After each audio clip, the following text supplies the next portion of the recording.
Hello, ladies and gentlemen. Welcome to another episode of the Pro Crastinators podcast. Oh, it's a pleasure to This is 120, isn't it? This is episode 120. That's correct.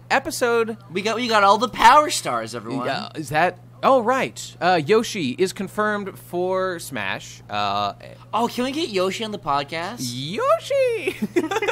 There he is. I checked his Twitter the other day, and he said some real racist shit. I don't know if we want to get into That's true. We gotta keep his race realism to a minimum on this podcast. I'm the best guy ever, and we're joined today by Yoshi. Wahoo! Yeah, It's me, Yoshi. All right. Also, Munchie's here. You know it. There's Yoshi. Did you? There he is. Ben Saint. You know, I remember, like, a couple days ago, I thought of something really funny that I would say for my intro on the next PCP. It's totally gone. No one will ever hear it. I'll never remember what it is. So I'm just going to disappoint everyone. That's why you write it down. Yeah. Ben, it would have been so easy for you to just say that and not have actually come up with any thought, than just think to yourself, I'm going to say that I have thought of something. That's true. I'm going to say that I thought about something on the podcast. Whole thing could be a ruse. Just that. I don't believe you. That Curious. You come up with something funny. No one will ever know. And also Mage. I am forever suffering. Hello. Hello. Greetings, individuals. It's another one of these that you've signed up for, signed away your soul and time. Yeah, for another here episode. we go. Here we go again, everybody. There it is. Hey, shout out! Hey! I checked my podcast listening app, which I use to listen to other podcasts. Castbox on Android. Shout out and free advertising. Shout out if you're listening to this on Castbox right now. We have 2 comments, one of which I don't even think is pertaining to the podcast. I have no idea what it is. Here, I'll get it up right now. Okay. The Procrastinators. We have something like 400 watches or something. It's absolutely pitiful. Okay. Just like us. No. We only have 100. Wait, right, where is the 2 comments on. It's on a podcast listening app, like one of those popular podcasting apps on Android. Okay. So we basically have no Android listeners, is what this means. We have by Austin Baker. You guys want to wrap these up?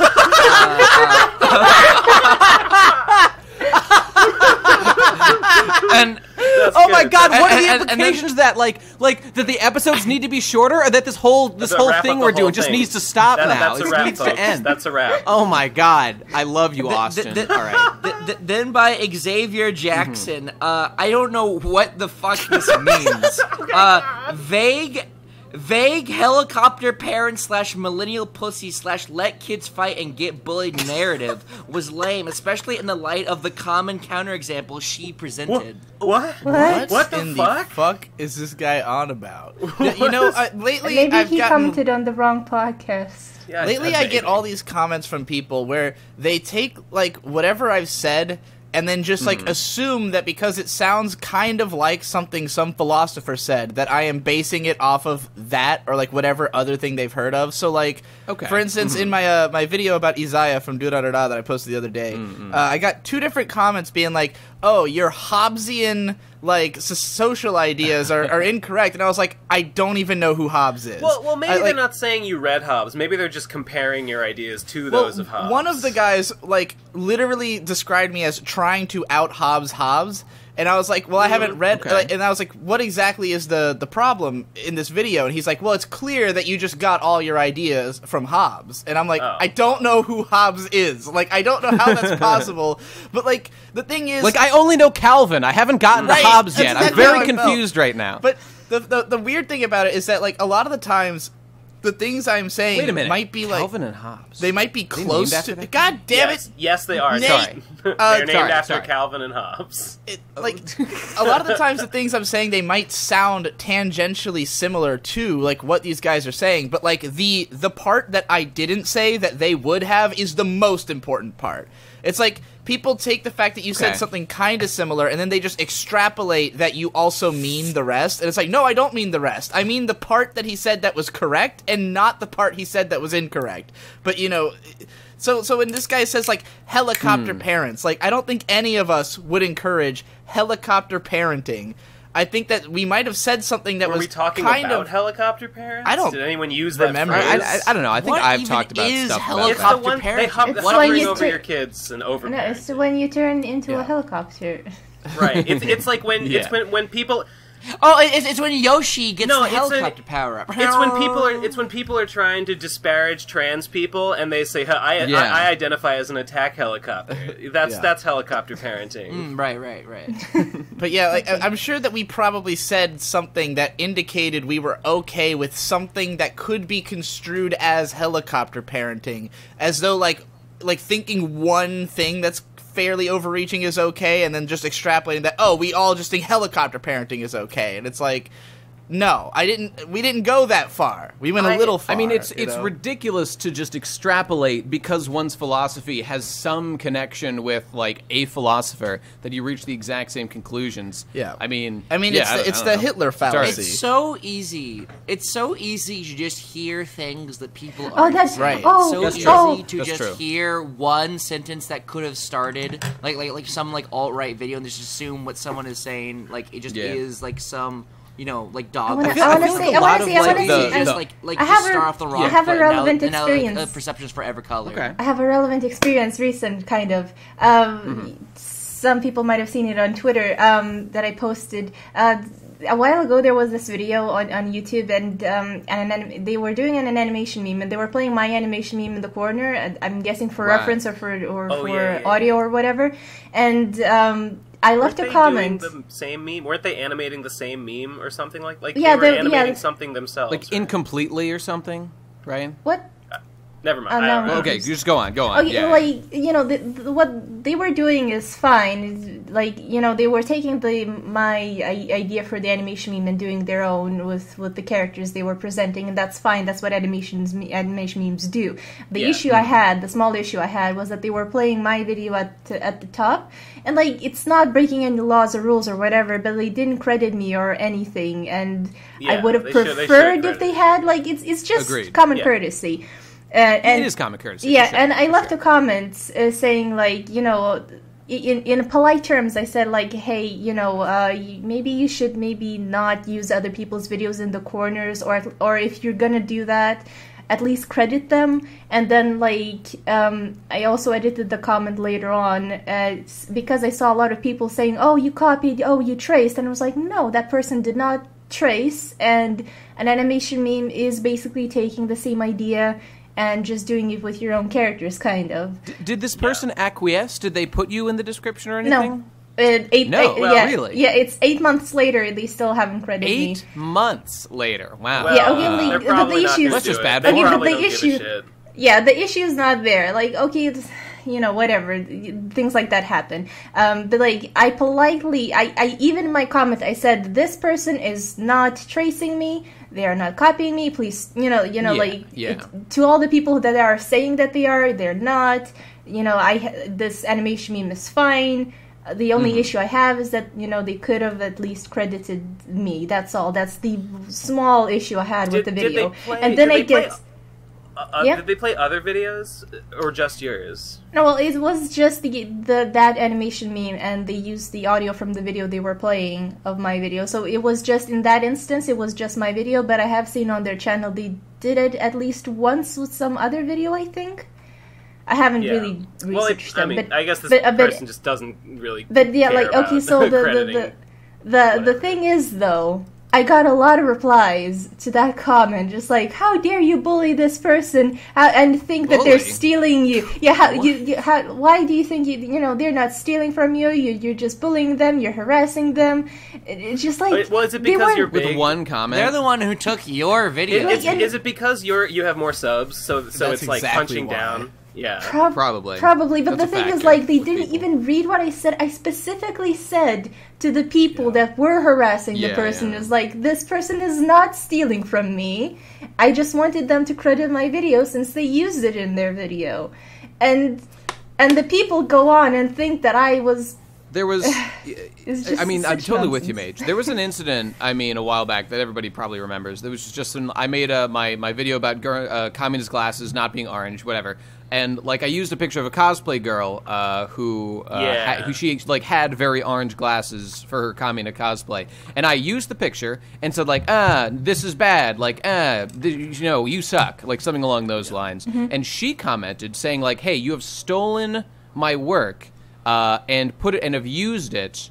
And, I mean, she was just very upset. I don't think she asked me to, like, take it down, but she was mad. I'm really glad you brought this up, because that attitude pisses me off so much when people say things like that about their fucking fan work.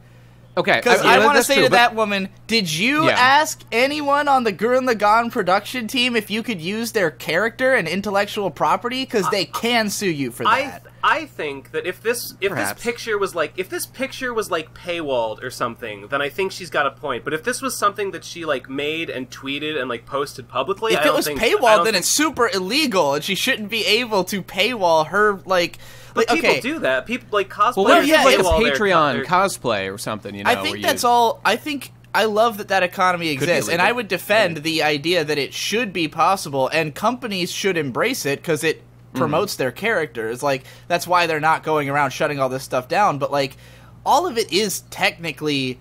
You know, they can. Like, it used to happen at a lot of anime conventions. Like, they could probably issue some kind of cease and desist if they were so inclined. Like, in the Artist Alley, there used to be lots of stories of, like, anime company representatives just going around and being like, hey, you're not allowed to sell art of our character, and just shutting down stalls. Yeah. Like, Disney famously does that. I was thinking, I was in Anime Expo recently, I was just in the Artist Alley, and it hit me. This is totally fucking illegal. Like, you can't just sell pictures of Pokemon. And right? yet, well, like, okay. When you say it's loophole. illegal, what it is it would be I think it's like a civil issue where they may be doing something that a company would have a claim to object to, but until they object, it is not like really an issue, or it's not quote unquote illegal. I think it is definitely. Yeah, I guess it's theft of intellectual property, right? Yeah, I mean, I just don't think that's a great. I don't know. Like, I sympathize with the companies that want to protect their brand image, but I mean, I think we're all better, obviously, as someone who makes derivative, quote unquote, artwork on the internet. Yeah, when I was researching copyright for a few reasons, I did come across it's not good, it's not legal if you're sort of like, let's say the company is making plushie toys and you start making plushie toys of the same characters, and you know that's obviously very wrong. So I suppose so. Like if you create competition with their intellectual property or whatever, something like that. That's but this is why the idea behind fair use is that it's only fair use if it is not if it doesn't compete with the original product or could not stand as a replacement of it. That's always the defense I use with my videos, because like I obviously use tons of footage from anime, but it's like this in no way is representative of the product, because I've cut it into a bunch of random 10-second clips and I'm talking over it, and it's like you're not getting the experience of watching the show. So like, if it was something that directly competed, and even then, I'm going to defend my stuff because I don't care if it actually is legal to do what I do. I'm just going to appeal to the logic of these companies. And like, for instance, Sentai Filmworks got in contact with me. You guys can see that in this picture I've posted in the chat that has my DMs in it. But Sentai Filmworks took down my Asterisk War Sucks Part 12A and 12B video, which is where I was like defending Chivalry of a Failed Knight, which is their show. That's the one that they own. It's the one that I was like, you know, saying is better. And so I just basically went on Twitter and was like, hey everybody, this company took down my video. Why don't you tell them how that makes you feel? And there was like dozens of people saying like, I only watched this show because of that video, or like, I bought this show from you because of this video, you need to bring it back. And when enough of that happened, Sentai contacted me, and their response was to the effect of like, hey, we really appreciate that you promote our videos or our content, we hope you keep doing it, like we'll get in contact with our flagger team. Now granted, they haven't actually gotten my videos back yet, so this is not me praising Sentai Filmworks for doing the right thing. Hopefully it's just bureaucracy that's slowing it up at this point. Yeah, I hope so. But in any case, like, you know, it's not that I actually care whether my video is fair use or not. I kind of approached it like, hey guys, if you take down my video, you're going to piss off your own fans. You're going to piss off the people who want to support you. So, like, You know, this is not in your best interest as a business to take this action, even if it was here's legally a question. correct. Here's a question. Yeah. We're talking about artist alley artists drawn like. Wait, Ben, before you finish that, Okay. I just want to put a cap on what I was saying about that girl, which was simply that when she requested, I mean, she was mad that I used her video, or that she used her picture, and just expressed disinterest. What I did was I credited her in the comments, which I think was or in the description, which I think was a completely reasonable request, and I would do so of anyone. Yeah. If you look at my videos these days, you will see me crediting as much fan art as physically possible and asking anyone who wants credit to let me know, and I will add you because I think that is the right thing to do. Yeah. But I would never ever take it down at someone's request Oh, God, no. for using their stuff like that. And But that's all. I've had my fair share of people coming to me like with the same requests of like, hey, can you put a credit for me in the description and stuff? And like, it's amazing how snooty them and their fans will get. Like one time I used, they feel taken advantage of, so I sympathize. but one time I used this dude's. This dude did a like heavy metal cover of like a Kill La Kill song, and I just showed like a short clip of that video of him playing the song in my video, and he's like, "Hey man, like kind of a dick move to not give me credit or whatever." And then like I added the credit to the description, but like in response to him or like on his channel and stuff, like there was just tons of his fans being like, "Oh, it's wrong to steal people's content," and I'm like, again. You did not ask for permission to make a Kill La Kill theme cover. This is not your intellectual property. Intellectual property, yeah. And two wrongs no one don't ever make a complains right. that I've got like all this footage from the anime in there, which is equally like I'm not crediting Trigger. It's punching. Yeah. It's punching. It's Didn't punching someone down. get mad it's at punching you down. for- I don't really believe in the whole punching down paradigm. though. I get it. I think it makes sense. I just think you should. I think you Keep should some punch perspective. anyone who's wrong. That's my stance on punching. I don't like it's punching, a complicated thing, I guess. But Well, Ben, what were you saying? yeah. You were going on about I some just bullshit, wanna- as I recall. That's right. I'm queuing that's up correct. after Ben. So let's Sure. So you got some fan artist, the Artist Alley, selling like a really nice painting of Samus. No, of Hitmontop. You man. got this absolutely Okay. scrumptious Hitmontop. Just rendered in That's even more glorious, sexual. The realistic lighting on this Hitmontop is just unreal. It's like you really had Hitmontop too like, much. just- You can feel the hip hop beats He just, emanating like, from he just, the canvas. He Yes. just leaps off the page with his enthusiasm for Yeah. battle and dancing. But anyway, here's my question: like, is that taking away from like? Do you think that a person who is buying that work of art, like, would they have otherwise purchased like a work from Nintendo, like a piece, like a Hitmontop poster officially sold by Nintendo or something? They're going to think that this is a really weird monster. They're not going to know what it is if they don't know what Hitmontop No. Mace. That's not what I'm asking. I'm asking if without the artist, without the fan artist, would they Look at him. like? He's Did glorious. this artist take the sale away from Nintendo? Like, would that customer have gone to Nintendo Not to likely. purchase an Ben, official I- Hitmontop No, merchandise? that makes... You're right, Ben. The answer it's is no. not the same thing Well, at the all. answer to that is no, but you can think about it from another perspective as well, which I'm sure is how the company thinks of it. It's that this product would not exist if not for like Nintendo and the Pokemon company or whatever creating this intellectual property that you are now capitalizing on to make a sale. And so I mean I could certainly see why they feel they deserve perhaps at least a share. And it's of what's also going on it's not there. a matter of necessarily whether it competes with something they already have. It's whether it could potentially compete with something they intend to create. And Oh, like yeah, the fucking yeah. The Samus remake. Remember the Samus 2 Returns or remake? even more Yeah. importantly to all of us, the Fighting is Magic video game where Yeah, Right, of woo! course. all of these there's a great video about this by that dude what's the name of the black guy from Two Best Friends Play? Oh, Wooly. Yeah, Wooly. He had made his own channel and had his first video was about addressing this idea that like the reason these games all get shut down is that these companies if they don't shut down your game, it makes a precedent that they don't do that and like that they allow this and like it makes it legally harder for them to defend themselves later if they did want to make a competing product with you that like they can't just shut down your game after having allowed it to exist. Basically, I think also It's a tough the spot. reason why they shut down Pixelmon after like years of not doing anything, people speculated, I'm not sure, but I think it's because they released later on Pokemon Quest, which is like, you know, QB Pokemon sort of creatures, and aesthetically it's similar-ish. I mean, I don't really see it, but like people have been speculating, that's why they shut it down, and I'm a little steamed if that's the reason. Yeah, like from a business perspective, it's a business's, and actually it's a fiduciary responsibility. Fiduciary, which is like a legal You're thing. a fiduciary. Fiduciary, that's right, that's right. It is their fiduciary responsibility, like if they have a publicly traded company, to like protect the earnings of their shareholders, to do whatever it takes to preserve profits now and any potential profits in the future.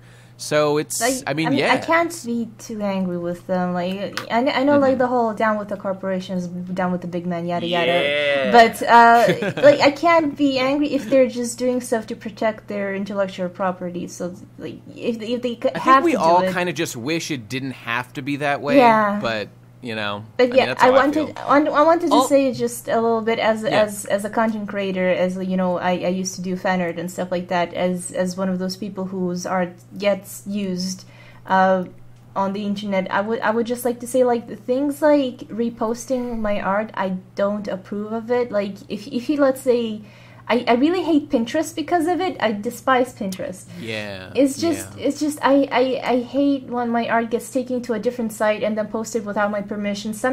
With Pinterest, I think most of it is credited. Some of them are credited wrongly, and there's nothing I can do about it.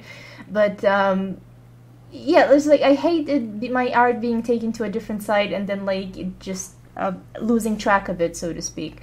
My fucking Galco video has been reposted to Tumblr many times and accrued millions of views, and that's a real shame for me, you know, financially and whatnot. Would have been nice if everyone just came to YouTube to watch it and I earned the pittance of ad revenue that it gets. Could have just embedded on Tumblr too. Yeah. Hey, Ben, going back to your hang on. Mage was still finishing a point. Yeah, it's just like, sure. But with let's say fan art for things.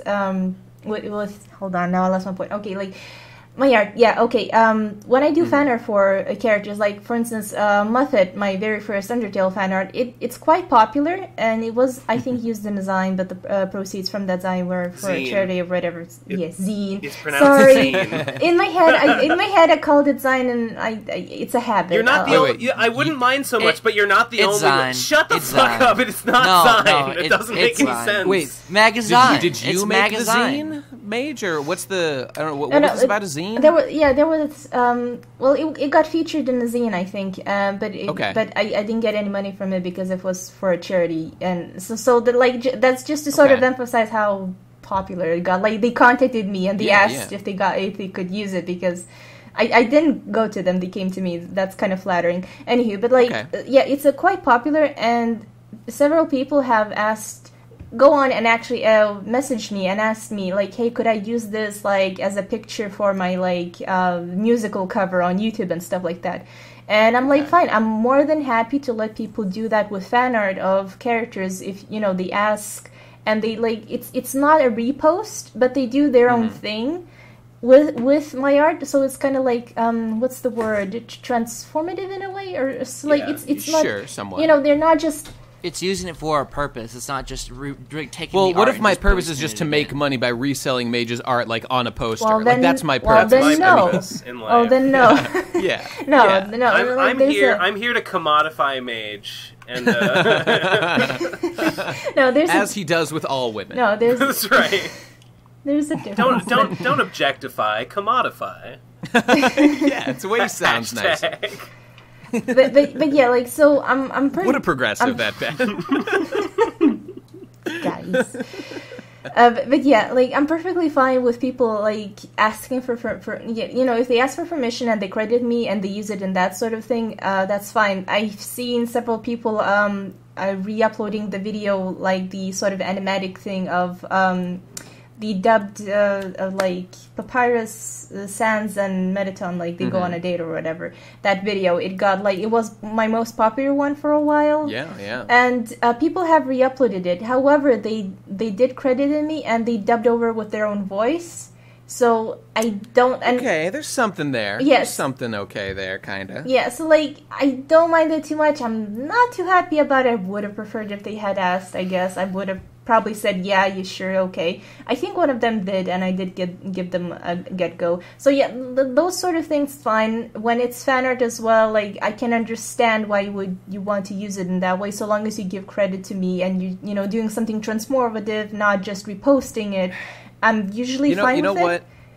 This makes me rethink a little bit my statement before about how, like, the whole punching up, punching down thing is irrelevant. Because, like if you, for example, just took, like, any anime and did a fan dub over it, like, I wouldn't blink twice. I'd be like, well, this is fine. But if it was, like, one person's animation, like, on their YouTube, I'd be like, Yeah. See, the funny thing is, there's definitely a difference in kind. There's obviously a difference in the way that we perceive those things because of how we perceive those companies and people, but I think that's wrong of us to do. Like, you might be right. You might be right. What I hate about the whole idea of punching up, punching down is that it stratifies, like, you're putting worth on people on the basis of their social clout, which is totally unfair, because it's not as though someone having more attention means that they have more rights or a better life, you know? Like, to suggest that because someone's famous, they are now just open to criticism, it's like, why would that person, how is them getting famous forfeiting their right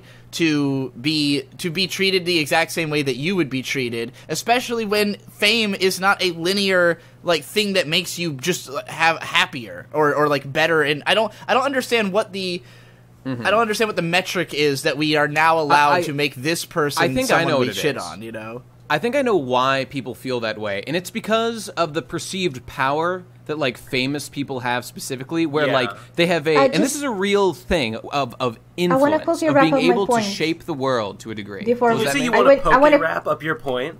I want to quickly wrap up my point. Kajoto, Arbok, Hitmontop, Hitmonlee. Yeah, catch him. No. I'll be quick. You've been on Hitmontop's Gen 2, you stupid motherfucker. He's not in the poker rap. Hitmontop, please continue. Okay, I'll be quicker. What I was talking about, it was mostly about, like, fan art and fan work and, like, and stuff like that. When it comes to my OC's personal art, I am a lot more strict about people doing that, and I would probably not allow it even with credits, because those are my creations, and I'm a nobody on the internet. If someone took it, if someone takes my fan art of a character and they'll go like, oh yeah, that's character from that game, and, you know, they get credit. Mage, quick question. Like, that makes sense to me, but here's my question. Why doesn't that same level of like, protectiveness extend to something like a Sans or Papyrus or just, like, any famous online character? Like, why doesn't it go to those guys? I suppose because, like, I don't own the characters, so I can't... I don't have. So you just leave it up to whoever actually, like, owns them to worry about that stuff? No, it's not like that. It's just like... Okay. I would understand that. It's like, I'm more protective of my characters because my characters are mine and I love them, and I would hate, it would devastate me, people taking them for their own. And, like, you can't, like, when my art is used with my permission, it's usually, like, for a cover song, like, for a cover for a song, so it's like a thumbnail for a video, something like that. It's their, you know, they're talking about the topic, and they're just using my image to illustrate what they're talking about or what they're doing. It's not taking those, like, they're not taking my characters and claiming it as their own. With my OCs, no one knows what those OCs are, who those OCs are. Like, I think the only sort of exception is for when people would review specifically my OCs and my art, stuff like that. That's the only exception, because that video is, you know, about me and my art, rather than, like... But if someone takes my OC and use them, like, I don't know, as a talk sprite or as a background image while they're talking about something irrelevant, people will start associating my art, my I would say that goes beyond, like, fan art at that point, where that is someone, like, that's using it in a way that competes with your content. Like, you're basically that person is now altering the narrative of your character in a way. Like, I understand what you're concerned about is, like, this person is going to make your character associated with something that has nothing to do with you, and now you've lost control of the narrative surrounding your character. And yeah, exactly.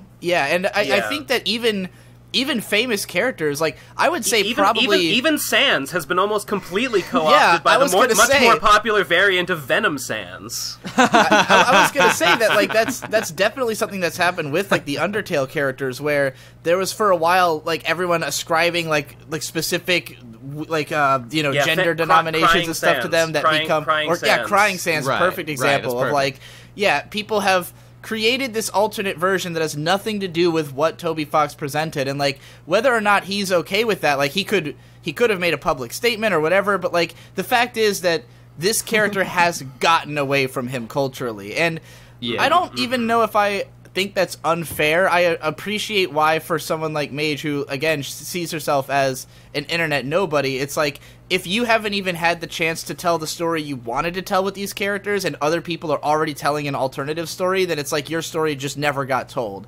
And I do think that sucks, and like I would argue that it's something that I wouldn't want people to do, but I also don't know if I think that it's wrong per se. You know what I mean?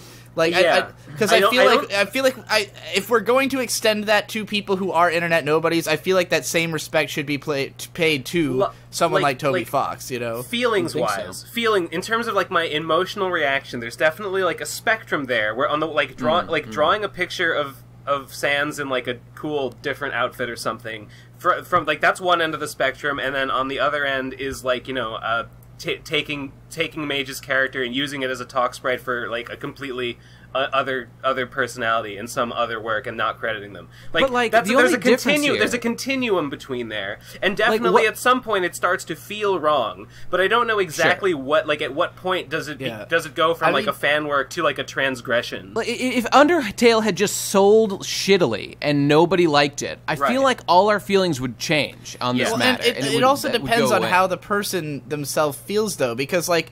For me, I might create a character that I don't have any intentions with, and then if someone wants to use my character as a talk sprite, I'd be like, hey, sounds like a way to market my character and, like, potentially draw attention back. I might contact this person and ask how I could work with them, you know? So there's always there's a million possibilities with all of it, and it really just comes down to just respecting people's emotions or not. Like, if Mage comes out and says, like, hey, don't use my characters, like, it's not that I think that there needs to be like a legal precedent or anything that she can defend them. It's just like, if you respect Mage as a person, don't do the things she doesn't want you to do. And if you don't care, then just expect her to hate you. You know. If you do that kind of thing without credit, then you're stealing, and that's definitely wrong. And then if you do credit them, but you do something that the author does not want you to do, even if you credit them, like. Yeah, it's maybe not wrong in the way that stealing is wrong, but it's like, I'm doing this without the permission of the author. The original creator does not want this, and like, I don't know. I guess in the perfect world, that would be like a stain on your work that should make people like not appreciate it and not like it. But I mean, I'm sure that not every case does that happen. It's not like a legal wrong; it's just a social wrong. It's highly disrespectful now that I think about it. Like, you're taking this person's work, their hard work, their creation. Not speaking about me specifically, now I'm thinking about something else, but like, you're taking their work and, you're using it, you like it enough, you're using it for your own gain, but you don't respect the creator of the work you're using enough to, go along with their wishes. I think a lot of it is really just laziness. Well, it would be so easy. We can't take someone to court for this, but we can job lynch mob them and slander their name on social media. That's true. Let me play the other side of the field for a second here, though, and try to explain why I think most of this happens. Because in cases like Crying Sans, the kind of people... Who is Crying Sans, though? I know there's so many like Undertale versions, but I've never heard about Crying Sans. Well, in the early days, I think you can infer what it Sans is just the general trend in like the immediately after Undertale got big. Just people would tend to draw scenes of Sans like getting really emotional and crying. It was just very popular way of portraying the idea is essentially that because Sans has been through the most out of everybody, that people depict him crying because It's reasonable to expect him to be a sad boy. There's just nothing in the game that actually presents that angle. We don't see him crying. The temptation there is that, it's because he's such a together guy, and like he's the most powerful and the most knowledgeable. Like to depict like him breaking down is like, oh, this is like the ultimate. This is like the ultimate emotional whatever. To talk about why I think people would draw that, it's because people are pathetic. Like people who when you think about, like, why would somebody... Especially artists, let me tell you. Well, like, why would somebody need Undertale in their lives? Like, you need it because it gives you something. Like, as a human being, it enriches you in some way. Yeah. And for some people who don't have the huge cavalcade of media that they... Like, all of us, we have a shitload of stuff that we like. None of us is, like, just into one thing. Even if we all did, like, absolutely love Undertale, like... It's none of our, like, only thing, and I can imagine somebody who gets into this game and... I'm only into one thing, Digi. Keto. Yeah. Continue. Of course. Yeah. Right. I imagine that if somebody got into Undertale and that was their whole world, and it was the only way they really understood, like, how to express their innermost thoughts and feelings, then, like... It's the only way they I did draw the crying sense. Right, exactly. I mean, that's what, like, kids are like. That's kids exactly use, what I'm like, saying. Cartoons and shit. Yeah. Like, these kids are playing Undertale, and they're going, like, how do I represent what this made me feel when I don't have my own characters, I don't have my own ideas. Bam! Crime exactly. there. And it's free social clout online because you're drawing this character that people already care about, so people care about your art automatically, whereas you could not build that by yourself. And, like, that is laziness, but I understand why if you're a kid and you don't understand that, like, the people who made this stuff had to work so hard to create these things, to learn how to create good characters. Like, Toby Fox obviously is not, like, a newcomer to, like, even if it's his first game that made him popular, like, this dude's been creating stories and music and you know, and art for a very long time. Homestuck. He had to... Yeah, not to mention he's been on the inside of Homestuck, so he's obviously been around. Exactly. I did draw Sans crying. This is his first internet rodeo. What's that, Mage? I did draw Sans crying, I linked it. That's hilarious. I need that to enrich me as a person. There's another reason why I just figured out why people want to repost this and share it. Like, the first sentence is, please do not repost / use without permission. Well, let me tell you what my first thought is when I see that sentence, what I'm thinking about doing right now. Well, all right. You know how there's always a question that comes up every once in a while, you know, what Pokemon is the PCP? You know, what would the PCP's persona be? What Sans would it be? What Venom emotion Sans. Venom Sans. Venom Sans. You calling that one right now? You calling Hitmontop that one? is a pretty similar color scheme. I'm prepared to just say Hitmontop is Sans. Wait. Okay. That was not the what? question. It wasn't? But valid answer. Well, and Munchie, I'll take it. I'll you take just what I can brought, get. that's kind of relevant to what I was saying, that, like, for a lot of kids who only have so many, like, media points of reference, they tend to constantly do that kind of comparison, like, everyone in my group of friends corresponds to an Undertale character. It's like, everyone in your group of friends corresponds to, like, a member of a group of friends in literally any game or piece of media you could play. Which Sex and the City girl are you? Right, exactly. It's like, which Golden girl are you? Because for normies, that's all they've seen. I'm Rose. Is like, I'm Rose. I'm the mom. I you are the used to do that with my friends when I was like 8, and we saw shows on TV. we all did it, I'm and, like, still in the doing PCP, we used to do it. We used to all the time, like, talk about which My Little Pony guys were we, but then we would just extrapolate that into, like, Twilight every Sparkle. other Twilight show. Sparkle. Like, I've made any show I watch, I could take the characters and say, oh, that one's Nate, that one's, like, Kaon we did it with, you know, oh, you're Ritsu, you're Rainbow Dash, like, no shit, any sporty character is gonna be Nate, you know? Yeah. You said social clout a minute ago, and sorry to take this. We can go back to what we were talking about before, but I want to mention that I was thinking about this the other day.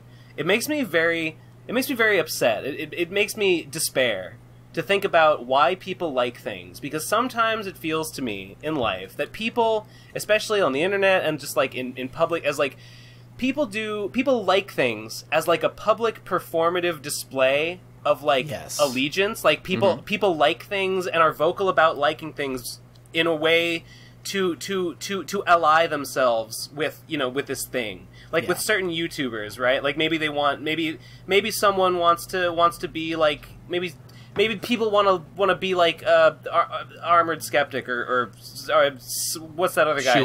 Sargon of Akkad or what's you know, these douchebags. And so, you know, they're going to make videos that are like them. They're going to like them on Twitter. They're going to, you know, to retweet their shit and be a big fan of them and, you know, shout them out and if they make their own videos. And that's true of, like, everything. I feel like people like Undertale or people... I don't know. Ben, this is also true of you. Like, it is true of me, and the point is that there's no escaping this. There's no escaping this. I would say this is the purpose of art. Like, I think that what it mostly is there to do is to... It feels impure. I feel like it feels like all love. All love is impure love.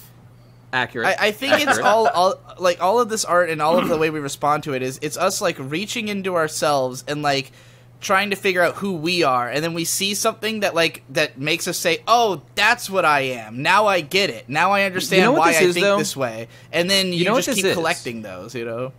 That is the micro opposite side of the coin against like widespread politics. Because politics is like the exact same thing, only on the macro level. Yeah. Where like politicians, so like I feel like when people are saying like, "Oh, politicians are evil," like us doing this thing's like aligning ourselves with groups that don't like perfectly represent us. Like, yes, the scale is different, but it is the same sort of problem. Right. Only like at an individual level, as opposed to politicians trying to align us in groups. I feel like maybe my example was weird there. Like, I don't know. Do you think that people like publicly perform their love of something like Undertale or Homestuck or whatever because, like, I think there's like some like you could do that because something speaks to you and because you feel passionate about it and it means a lot to you. You could also maybe do it because it's cool and because if you think it makes you look cool to like this thing. That's definitely a part of it. Personally, as a person who has created fan art for things, I usually do it because I really like the characters. I usually draw characters. I like the characters and I just sort of like want to...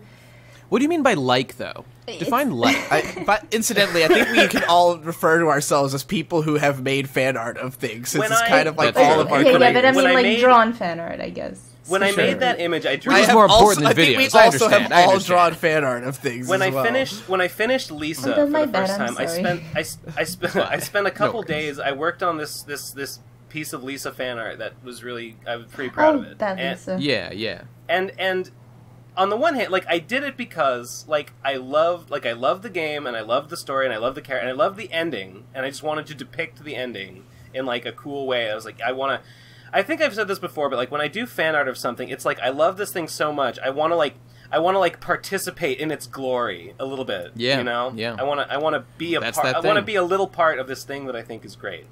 Ben, also, I want to like, for me personally, because wait, let Ben finish his point. I want to hear the end of the sentence, goddammit. But in addition to that, I also was very gratified to see that like that image is relatively high if like you search Lisa images, like it turns up fairly easily in a Google search, and it did really well on Twitter, and I think the creator retweeted it and stuff, and like so I was like, that's because you did such a good job of understanding it. Like me, well, like I mean, me and Lisa. There's like I remember. Link. Hang on, wait. There's like a Lisa. I want to talk about Ben's specific point. Up. There's like a thing between me and Lisa. Like and I was gratified. I was like, I think it's cool that I am associated. I want to be associated with this thing because this is a thing. You know what I don't like about that? What? All this stuff. Doesn't it feel a little impure? Like, look at this cool thing someone else made. Let me just hitch my wagon to this and ride it for a while. Here's why. No, that's my problem. I really want to blow this all wide open here because first of all, let me ask you, what is the purpose of language, of communication? It is to bridge it's to bridge the gap in discrepancies between the information we have, right? Sure. Like, I know a thing, I want you to know the same thing, so I say it to you. And we have the English language, we have all these different spoken languages that are good for that, but sometimes the idea is so complex that even if you understand it, you have no idea how to communicate it except in reference to someone else who has already communicated it. So, like, Ben resonates with Lisa super strongly because it says something that he agrees with very strongly. And maybe there's not a way for him to easily or concisely explain that in words, but Ben is capable of drawing pictures that perfectly capture what he likes about Lisa. Like, what about this game says the same thing that he's thinking? If nothing else, it probably highlights the moment that Ben Ben most strongly resonated with, which in itself is like a distinct form of like a pinpointing. It's focusing in on this one thing. So when Ben posts that, and when there's 2 layers to it, like he just said, there's the layer of like, I wanted to show my appreciation for this thing that communicates something that I agree with and want to also say, like, and I'm saying it in my own way with a little twist, you know, I'm just making my version of the statement, but it's close enough to the original, and it has so much of the same appeal as the original that the people who like it inevitably will also like Ben's art, and that's why it is so popular, and that's why he also in turn feels good about feeling like he best captured what was good about this game, you know, better than other artists were capable of. Would you agree with that, Ben, as my analysis of your fan art? Yeah, I totally agree. And I get a little tingle when I think about that picture. It makes me think about the ending of Lisa, and I get a weird like tingly, I get a weird like breathless sensation just because I love it so much. I wanted to say something before Ben spoke up. Like with me personally, it's like a part of me is like, okay, so I really like this thing, right? And I want to sort of participate in the thing that I like. So I sort of like create the art for it. Just it's like to express myself, express my like love for it, and sort of participate. Mage, I'm sorry, can I interrupt real quick? Yeah. Because the PCP just got a $1 patron from Past Analysis, baby. Hey, welcome, buddy. Welcome to the fold. What's up? Past Analysis. Hey, see you at BronyCon. BronyCon. Oh my God, BronyCon 2019. Oh! Can we please grandfather in Past Analysis, be a CMC member of the PCP? I think we should. Can we upgrade? Wait, we're gonna upgrade. Okay, I wasn't here last week. Did we talk about that we are going to BronyCon 2019? Briefly, I think. Supposedly some of you are. We just need to reiterate that's not a joke. That is not a joke, everyone. We're not like doing that, you know, to make you laugh or anything. No. We are actually going to BronyCon. Well, it is really fucking funny. But we are. Well, sure. I'm doing it for real. That's aside. Well, all right, that sounds good, but I totally interrupted Mage. I'm sorry, I'm going Mage. to Please mourn. continue.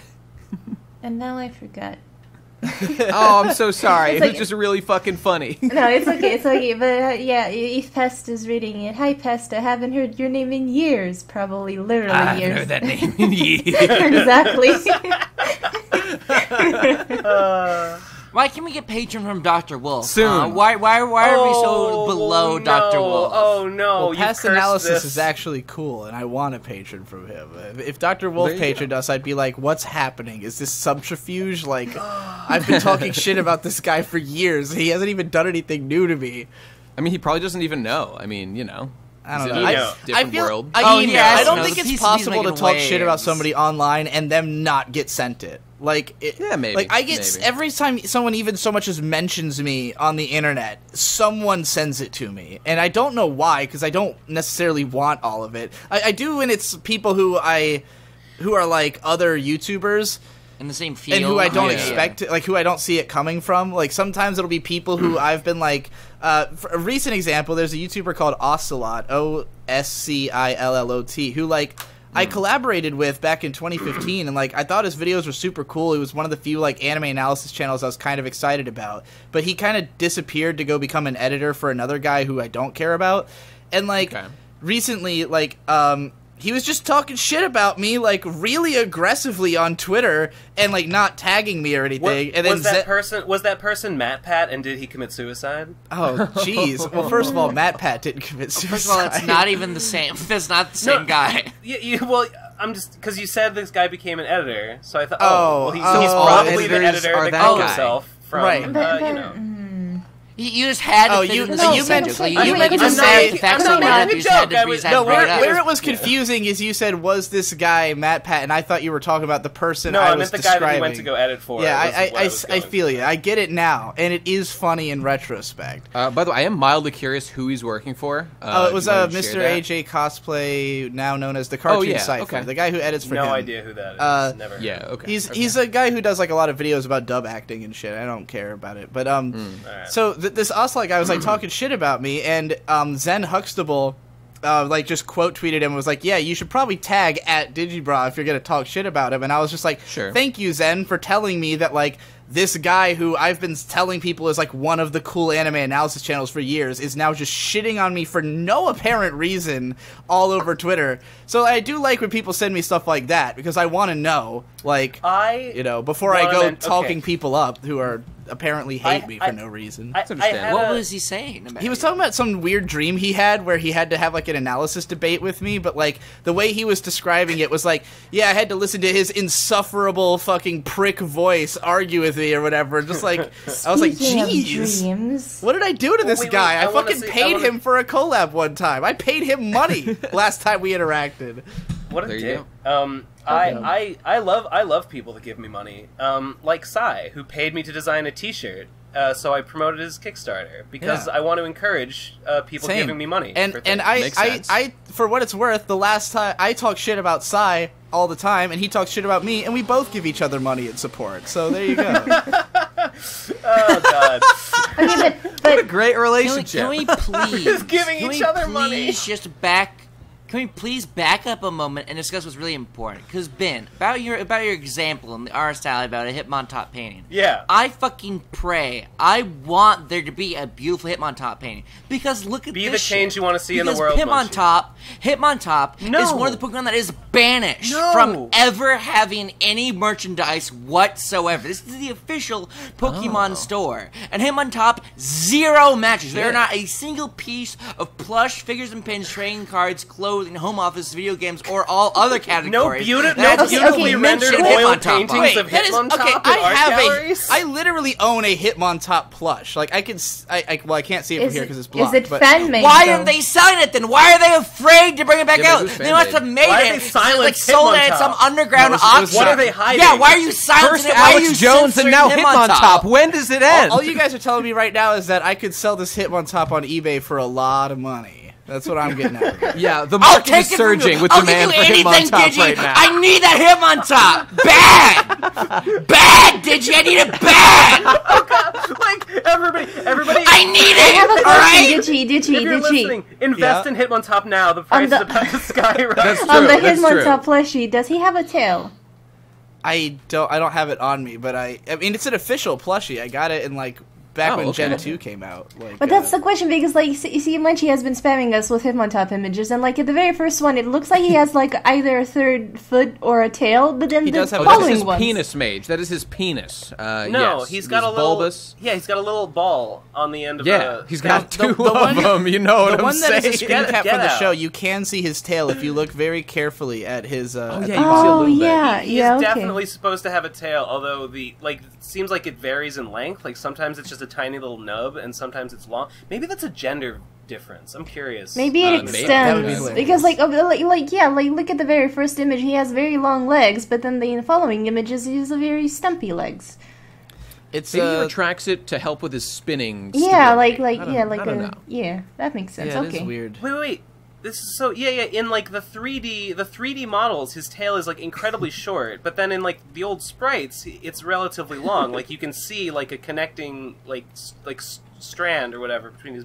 That's so weird, and I hate it. Do you guys remember I hate the move to 3D. Do you guys remember the Hitmontop game in Pokemon Stadium 2 where you spin around as Hitmontops and you have to like Beyblade each other out of the arena? Beyblade. Dude, awesome. That sounds sick. Yeah, have you guys not played Pokemon Listen, Stadium? everything you guys are saying right now criticizing Hitmontop is going in one ear and out the other, because all I know is that I need that. I need it bad, Digi! I need that Hitmontop bad! Guys.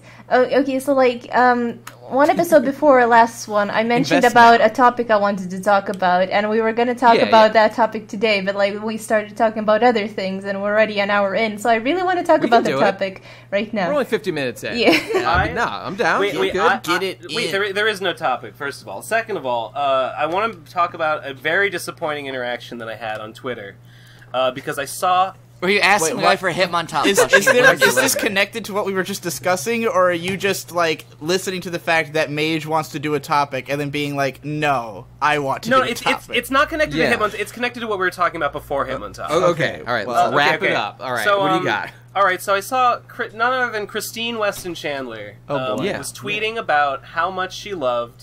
God, what the fuck is her name? No, I love Kim Possible a lot. And I saw an opportunity, right? Of and I was like, course. wow, Sure. this lady, she's into my shit. So I tweeted at her and I was like, do you like any other pony analysis channels? I'm a big fan of TBAP personally. And she responded. She said she did not say anything about TBAP, but she responded that she liked Kim Possible a lot and Dr. Wolf. And I want to say that I think that it is very telling. I think it is very telling that Chris Chan does not appreciate TBAP and loves Dr. Wolf. So listen. Yeah. She has allied herself with Dr. Wolf by publicly professing her liking for it, but not with TBAP. So TBAP is pure. TBAP is pure and good. Dr. Wolf? Yeah, it's or true. TBAP is just not the standards that Chris Chan demands. I mean, and you're saying that if you want to be... If you appreciate what Dr. Wolf does, you have tastes comparable to Chris Chan. I just want to put that out there. I think it kind of seems like Chris Chan is just into, like, people who are currently doing My Little Pony reviews. Like, surely if TBAP came back... we gotta bring it surely back. if you max revive TBAP, Chris Chan would have the opportunity. Oh, man. We've got to let Chris Chan know that the future's looking bright. Okay. Boy. All right, Mage, that's some what food did you for want thought. to talk about? Indeed it is. It's not a super interesting topic or anything, but I really wanted to talk about it because it's one of my favorite topics. For like past 2 episodes, right? It's one of my favorite topics, and I want to talk about dreams, not like your goals or whatever, but like, you know, when you sleep and you have dreams, and I like listening. I'm not familiar with the concept. Please, yeah. When you close your eyes I'm working. and you fall asleep, and then you see images that are not real. Okay. Images.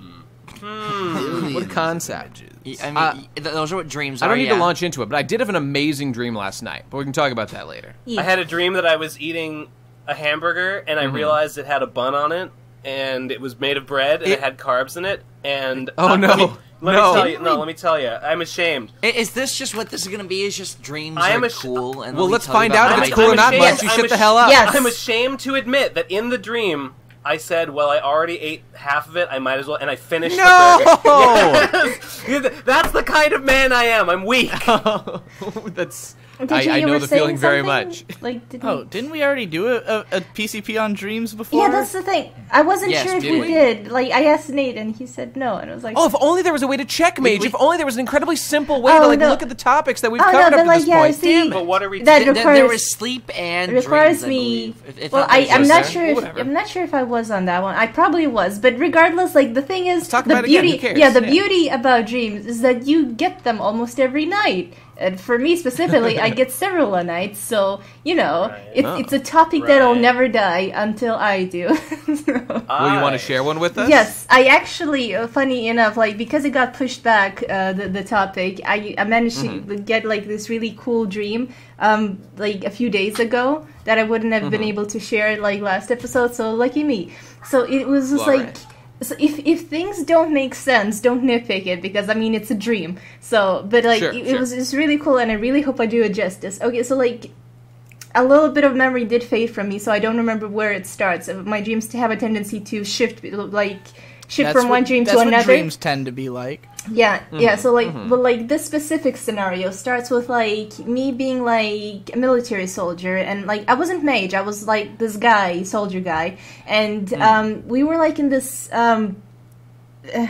building. It was kind of like a warehouse, but like it was huge. Like imagine the biggest hospital you've ever seen, and just like that hospital being hollow and a warehouse. That's how big, like big and wide. It's like huge. Like there's no floors between the things. It's just like very high, hollow. And within that warehouse, there was like a sort of like almost like a maze-like building, and we were taking cover in it. This is, by the way, in post-apocalyptic sort of scenario. I'm just imagining the Angels of Death anime.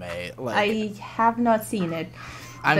You would absolutely... Well, first of all, have you played the game Angels of Death? Because it seems like you're, like... It's like the most mage aesthetic does thing sound like I a could mage game. It possibly does. imagine. Like, the anime especially, like, looks like your artwork, practically. Oh. It's one of those, like, indie horror games that like RPG Maker horror games, but it's got an anime adaptation now. You should check it out. So cool. Okay, Wait. Was it actually like an indie RPG Maker game that got an anime? Yeah. Holy shit. Whoa. It's fucking like dope. That's how that works in Japan, Yeah. isn't it? I mean, that's not. I mean, kind terribly of. It's like common. a. I mean, RPG Maker specific is. I mean, I'd imagine that's pretty rare. Yeah, it was made in RPG Maker VX. Like, oh my I mean, gosh, it dude, is very that's so popular, cool. and that hasn't gotten an anime from what I've heard. I mean, like, Angels of Death is very Ib-esque. I mean, it's possible that the creator of Ib didn't allow an anime to be made. Yo, shout out to Who knows? Master of the okay. Wind, the actual best RPG Maker Okay, but like, RPG ever made. back to Dream. Back to Dream. I never played you're Master of the Wind. You used to talk about Master of the Wind all the time, and I and I never had you got make around fan to- art that one time. I It was drew, really yeah, cool. I drew that. Man, That fire I would- guy, whose name I forget. Sometimes I think about. I did a couple Master of the Wind pieces because you liked it so much, and some of them Yeah. were really bad, and I'm embarrassed about them. Well, there you go. But some of them were okay. All right, Mage. Sorry. Okay, go on. but back to the dream. So post-apocalyptic exciting, and like so it was me, another soldier, and like 3 old people like bunkering down within the maze. We were getting ready for a war because we were gonna get attacked by opposing forces of other humans, and like the thing is like. We were not going to win this. We knew that we were outmatched despite our mazes, despite our coverings, despite everything, all the firepower we had. We were not going to win this. We were going to die. All these people that we're trying to save, all these people are hiding and covering or whatever. Like, there's only a few soldiers and a lot of civilians, and we were not going to make it if, this attack goes down. So somehow I managed to sell my soul in the exchange of winning this war, or rather this battle. However, it had to be like conditional. Like I couldn't just snap my fingers and win. I had to win it with my the way this force tells me to win. And like if I don't do it, I lose my soul and I lose the war. So, I lose out. However, I Okay. took the risk regardless. And what I had to do, I had to sort of like quote unquote backstab one of my own and kill them in front of this specific guy from the opposing forces. And if that person Okay. dies, then the war is over basically, and the truce is had, peace is had. So I did what I had to do. I killed the guy. No, wait, hold on. So the forces come in and they start shooting at us, and they even went on top of the what do you call the scaffolding? I think that's the thing. Like on top Sure, of the building, yeah. like they uncovered the building and they were shooting us from top down, and like I wasn't getting hit, but I killed several of them. I got a few headshots. That was cool. But Wow, you're so good at this, Mage. Incredible. wow, I know, right? Anywho, so like yeah, so the forces went in, and like the reason I couldn't just immediately do it is because I had to have a specific guy come in and walk into a certain position. So we had to take some damage. But once the guy was in, so I killed one of our own, and once that guy was dead, the big boss guy called off the forces and was like, okay, whatever, truce. During the battle, though, one of the old guys that we were protecting, his heart stopped, I think, and they were trying to resuscitate. What's the word? Resuscitate. Yeah. They were trying to resuscitate, and I was like, okay, let me do it. I'm gonna try because like I have plot armor, and I'm the protagonist. I should be able to do this, right? So like I went in there and I tried my best, and all I could manage was give that guy one last breath to open his eyes, and that came out creepier. And it's like I couldn't save the guy, and I was really sad. I was heart torn. Like old people dying is the saddest thing to me. And so it was very. You're in for a lot of sadness, I'm afraid. it was heartbreaking, Yeah. but we had no time to mourn because of the ruckus. We created. Yes, the ruckus. Yeah, all the the ruckus telltale ruckus. because of all the noise we created through the wars. Like the zombies were moving in because, like I said, it's not post-apocalyptic unless there's zombies. So the zombies were moving in, and we had to evacuate. But thankfully, zombies are slow, so we could evacuate in an orderly fashion. And we would like.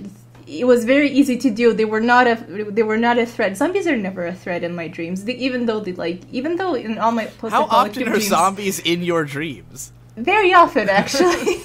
See, I binged watch The Walking Dead a while ago, So like ever since, Okay, and even a bit before that, like ever since and a bit before that, I get these post-apocalyptic dreams. They are varied in setting.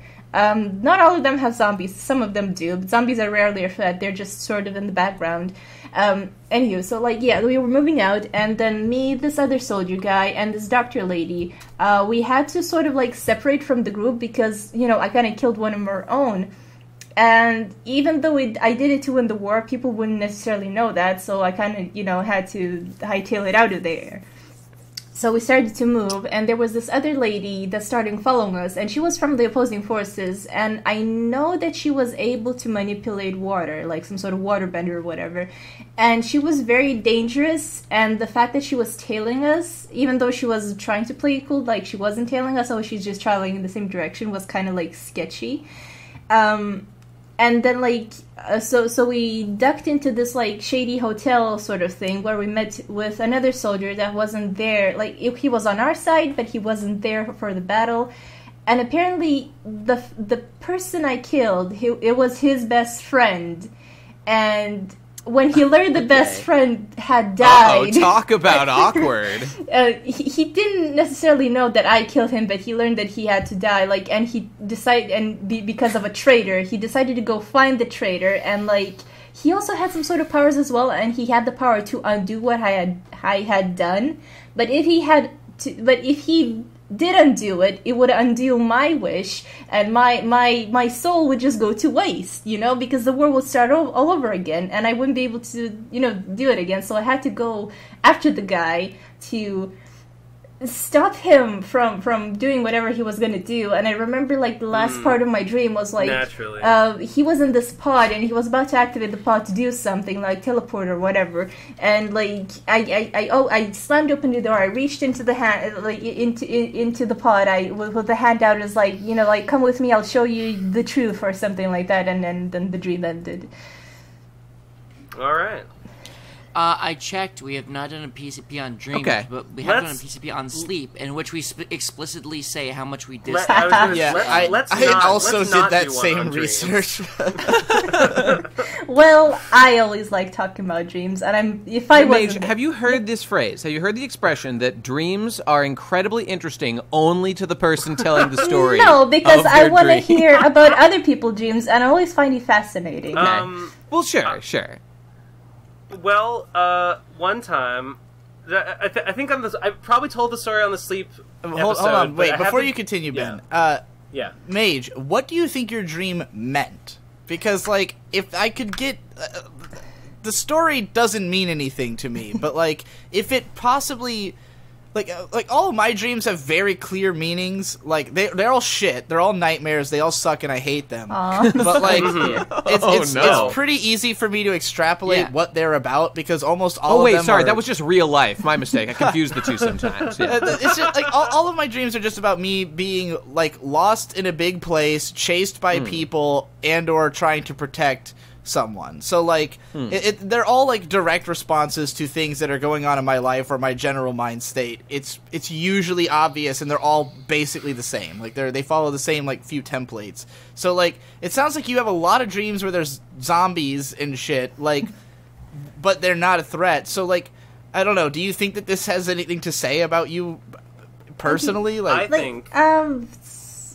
not really. Okay, I have two types of dreams. At least I categorize into two types of dreams. Okay. One dreams where I am Mage, like my in real life self, and one where I'm not Mage, which is basically what this dream was. And a lot of my coolest, my awesomest, my most badass dreams are when I'm not my real self. Like, I could be, like, quote unquote the Mage. Okay, see, that sounds like it says something about you, that maybe you think that the only way you could be awesome is by escaping and not thinking of yourself as yourself. Well, you know, like, it's... But isn't the only way to detect if something's cool or not is if you haven't done it already? Like, if you're just going to be yourself in a dream doing things that you have normally done, that's never going to be. Well, it depends on if you so think yourself is cool. I mean...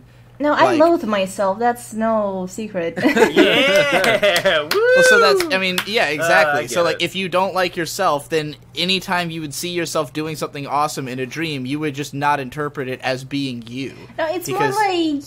it's like an experience of like playing a game or role playing, something like that, like experiencing an experience, you know, in a safe environment. Yeah. And I like that. I like those dreams. They're very fun. When I have dreams about me being me, it's usually like callbacks to the past and the people that I don't want to remember, and it's like it's nagging me about things that I don't want to think about or talk about or want to move past. Like a lot of my dreams with me always have me being back at school during those years that I dreaded the most, and I hate that. It's a callback. Like I guess it was traumatic to me or something. But I think that dreams, unresolved trauma. Right. Maybe, I think dreams for the most part are just like things.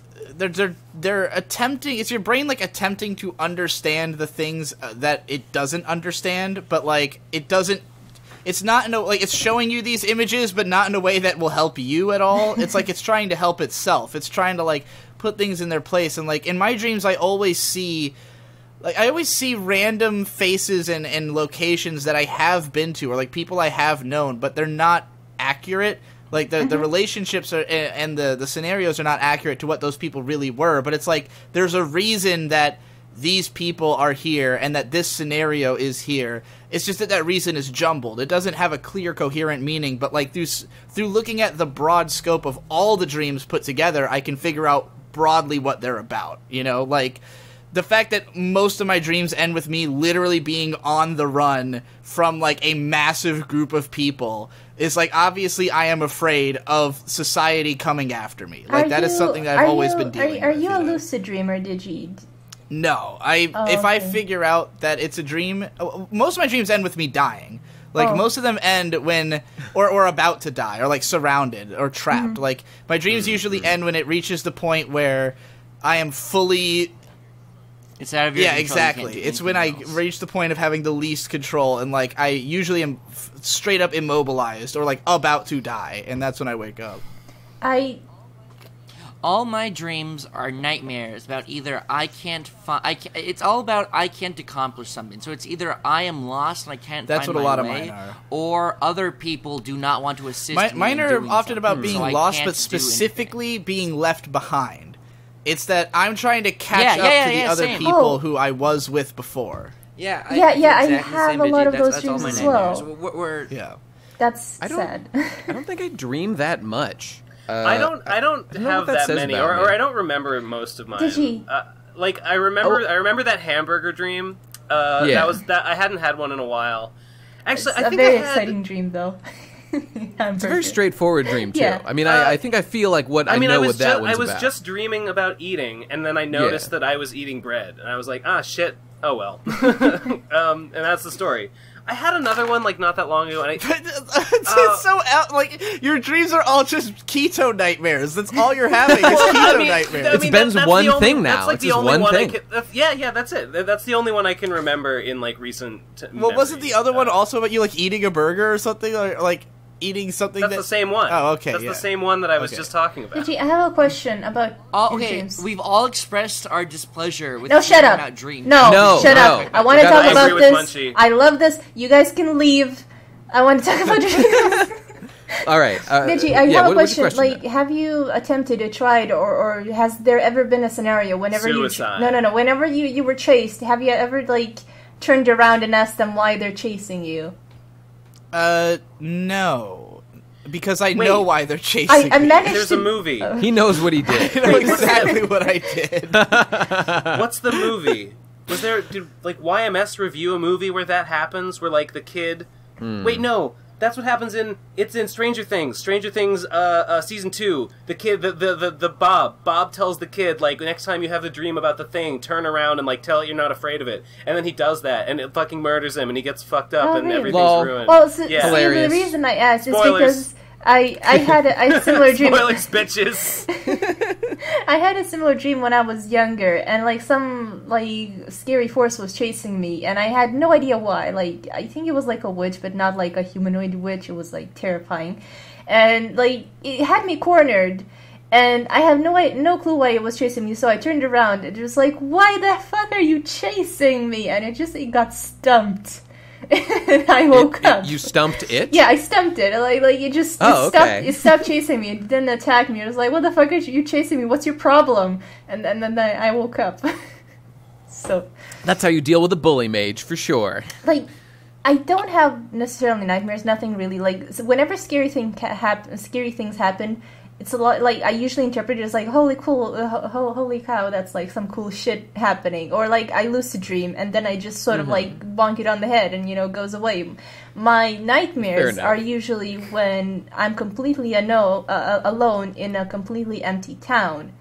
And no one's there, and I just like wander alone, and it's like something's there. I never see it. It's some sort of unknown force, and it's like if the patriarchy lurking behind every shadow. But like it scares the living crap out of me, like in those dreams. Because, yeah, it sounds scary. Yeah, like it's always there, and like being alone is like one of the scariest things for me, for sure. And like the worst times is if it's like evening. And the lamps are on of like the street lamps are on, and like it's evening, and like the lamps are source of light, but everything else is getting darker and growing darker, and it's like that sort of emptiness. That's the only thing that sort of scares me in my dreams nowadays. Everything else is just like, oh well, that was cool. So that's cool. I had, so like I said before, I don't dream often, but I had a particularly vibrant dream last night. Yes. That stuck with me. Good timing. It was weird. Tell me. Yeah, it was good timing. I can sum it up quickly. Yes. It was just... Take all the time you need. So, I don't know how I got here. Shut.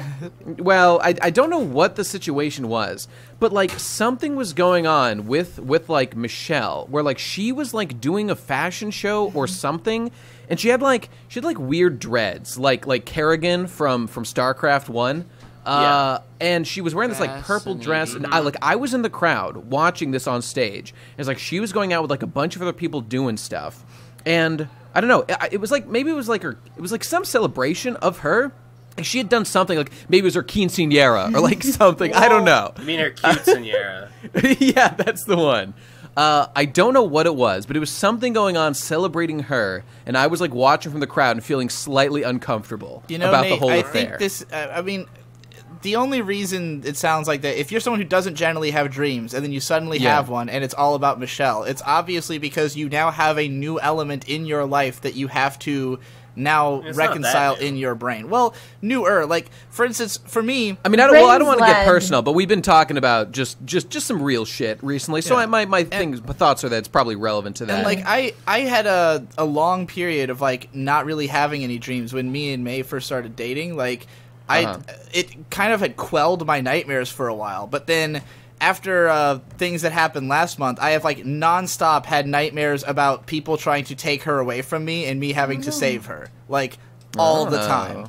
Like people just like kidnapping her in a literal burlap sack and me having to like beat the shit out of them and get her. Did you pull off the mask of the kidnappers next time and see that it is in fact May under that? She is the kidnapper of herself. Whoa. And think about what that means. Deep. I know. I used to have... I have a silly dream. I used to have... in my dream, Digi was doing something outrageously silly, and he just wouldn't stop. Nate was doing his patented Reggie Steele impersonation, not normal Reggie Steele, but the Reggie Steele that was removed because it looked too much like a Nazi salute. Yeah, and he was doing that real? over and over and over again. Yeah, Google search Reggie Steele Nazi. I will. I named my Reggie Steele that I caught in Pokemon Go Auschwitz. I used to have dreams about being out of my relationship, and that was great. And then when I was out of it, I had nightmares that I was not out of it, and that leaving it was in fact a dream. And that was terrifying, and I would wake up to great relief. That's good. What a and that's my dream story. I just want to point out that the thing that makes Registeel seem so horrible is just that he is holding up his left hand, like, kind of forward, like, sort of like a salute. I mean, it does... that's bullshit. It does look terrible. like a Nazi salute, but it's also... whatever, It man. wasn't intentional, I'm pretty sure. No, I'm sure it wasn't. I'm sure it was just the I don't only know. dynamic pose they could come up with such a fucking, like... He's a horrible unmovable clusterfuck design. of a Pokemon. All right, let's get the fuck out of here. Hey, Digi, last episode I was talking about my trip to Italy, and I had a conversation that I posted in the Real Friend Initiative chat, which is in the PCP Discord, about city planning. Would you like to talk about city planning? Because I alluded to this last episode as well. Because I have some big ideas and big thoughts. And I have a PowerPoint presentation for you to hear about stuff in Italy. Yeah, go ahead, dude. I'm curious. I love city planning. So for I don't know if we talked about this on the PCP at all, but you and me. Didn't we have a whole city I planning discussion on one of these episodes? Wasn't that like the first Formless cast? You might have, but I might have been gone. We might have been. I'm pretty sure on the first Formless cast it was like a massive case, city planning discussion with. Sure. Okay. And I thought you were a part of it. If that is the case, then that is the case. Well, I was not. Now I got to go. I don't remember rethink the world. Well, whatever. In any case, me and you have been thinking about city planning a lot. And going to Boston was the first time that I ever thought about this, because I love Boston so much and it's just a well-designed city that I started to come up with ideas. I started to concoct, buzzwords in my head. What makes a good city? And so I came up with several buzzwords here. Dense, easily navigable. Navigable. And then another one that I forgot. You can cut out a syllable. That's even one word. That's true. Ooh, very nice. Anyway, efficient. Those That's are some just buzzwords, and so I thought, okay, I know what makes a good city now. I know you have to dense and navigable, and so you go to Italy and Rome specifically, and you think, okay, on paper, it's very, very dense, and you can navigate it. But here's the thing. Rome is Rome, and it's been rebuilt on top of itself 1,000 times over 1,000 years. They did it once a year. You get some crazy shit. Yeah, once a year. It's all demolished. Isn't Rome a lot older than 1,000 years, slightly by different. the way? Well, yeah. I mean, yeah, it's something like 2,000 or something. I don't know. I mean, the Roman Empire was well established 2,000 long. years ago when Jesus was around. Mm-hmm. But whatever. Yeah. Well, whatever. Anyway, so here's the thing about Rome. It's super dense. Like you can walk down a Roman road, and you can walk down a block or so. They don't really have blocks, but they don't have Arkansas block. A street, and you will see easily hundreds upon hundreds of stores. It's just so packed. But the thing about Rome is that the streets in particular, it all goes back to the streets, because imagine a back alleyway in America. Imagine, you see a space in between two stores where they keep a dumpster or something. The size of that back alleyway are the size of the main streets in Rome.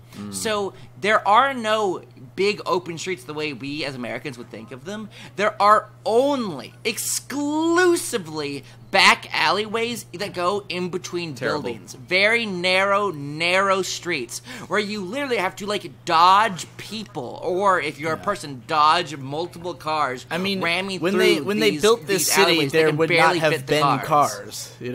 Well, sure. That's the case. That's the case for Boston as well.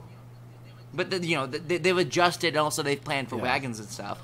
But the streets are so fucking dense in Rome that you can barely, it feels like you're driving. It feels like you're claustrophobic, because you're just surrounded by, on either side of you, towering buildings. No matter how many stores are actually in each building, it's always 3 stories. It's really bizarre. I've noticed this. They're all 3 stories. So you can have a shop on the first level, and then just literally nothing on the top, 2 and 3 levels. And they're just there because, I don't know, it used to be residential back in medieval times. So you have these towering buildings on either side of you for just miles. And there's no, especially in Rome, where there's so much history and architecture, and you can just walk and see the Trevi Fountain. The Trevi Fountain is this huge, majestic fountain. That's a staple of Italy culture. It's on your postcards. It just is in some bumfuck alley. You could just walk it, accidentally, stumble upon this huge tourist destination without even trying to. There's no space for it. It just is in the like a 1x1 block where a normal building would be. Except it's just this giant beautiful fountain. It's so dense at its own expense. It's so hard to get around. Let me posit something. I think that the problem with cities like Rome is that you build the perfect city, and it's beautiful and everyone loves it, so everyone moves there. And then immediately it is no longer the perfect city. Because I agree, Digi. Build the wall. Keep them out. That's what we got to do. We just need to build more cities. We just need there to be, every time we hit the cap where, the city doesn't make sense anymore, do another one. And I understand why that wouldn't have been possible at a time where you had to build your city somewhere that made, strategic sense for like combat as well as for like having enough water and resources and everything. Food. But like we've spent the last 200 years making that not an issue anymore.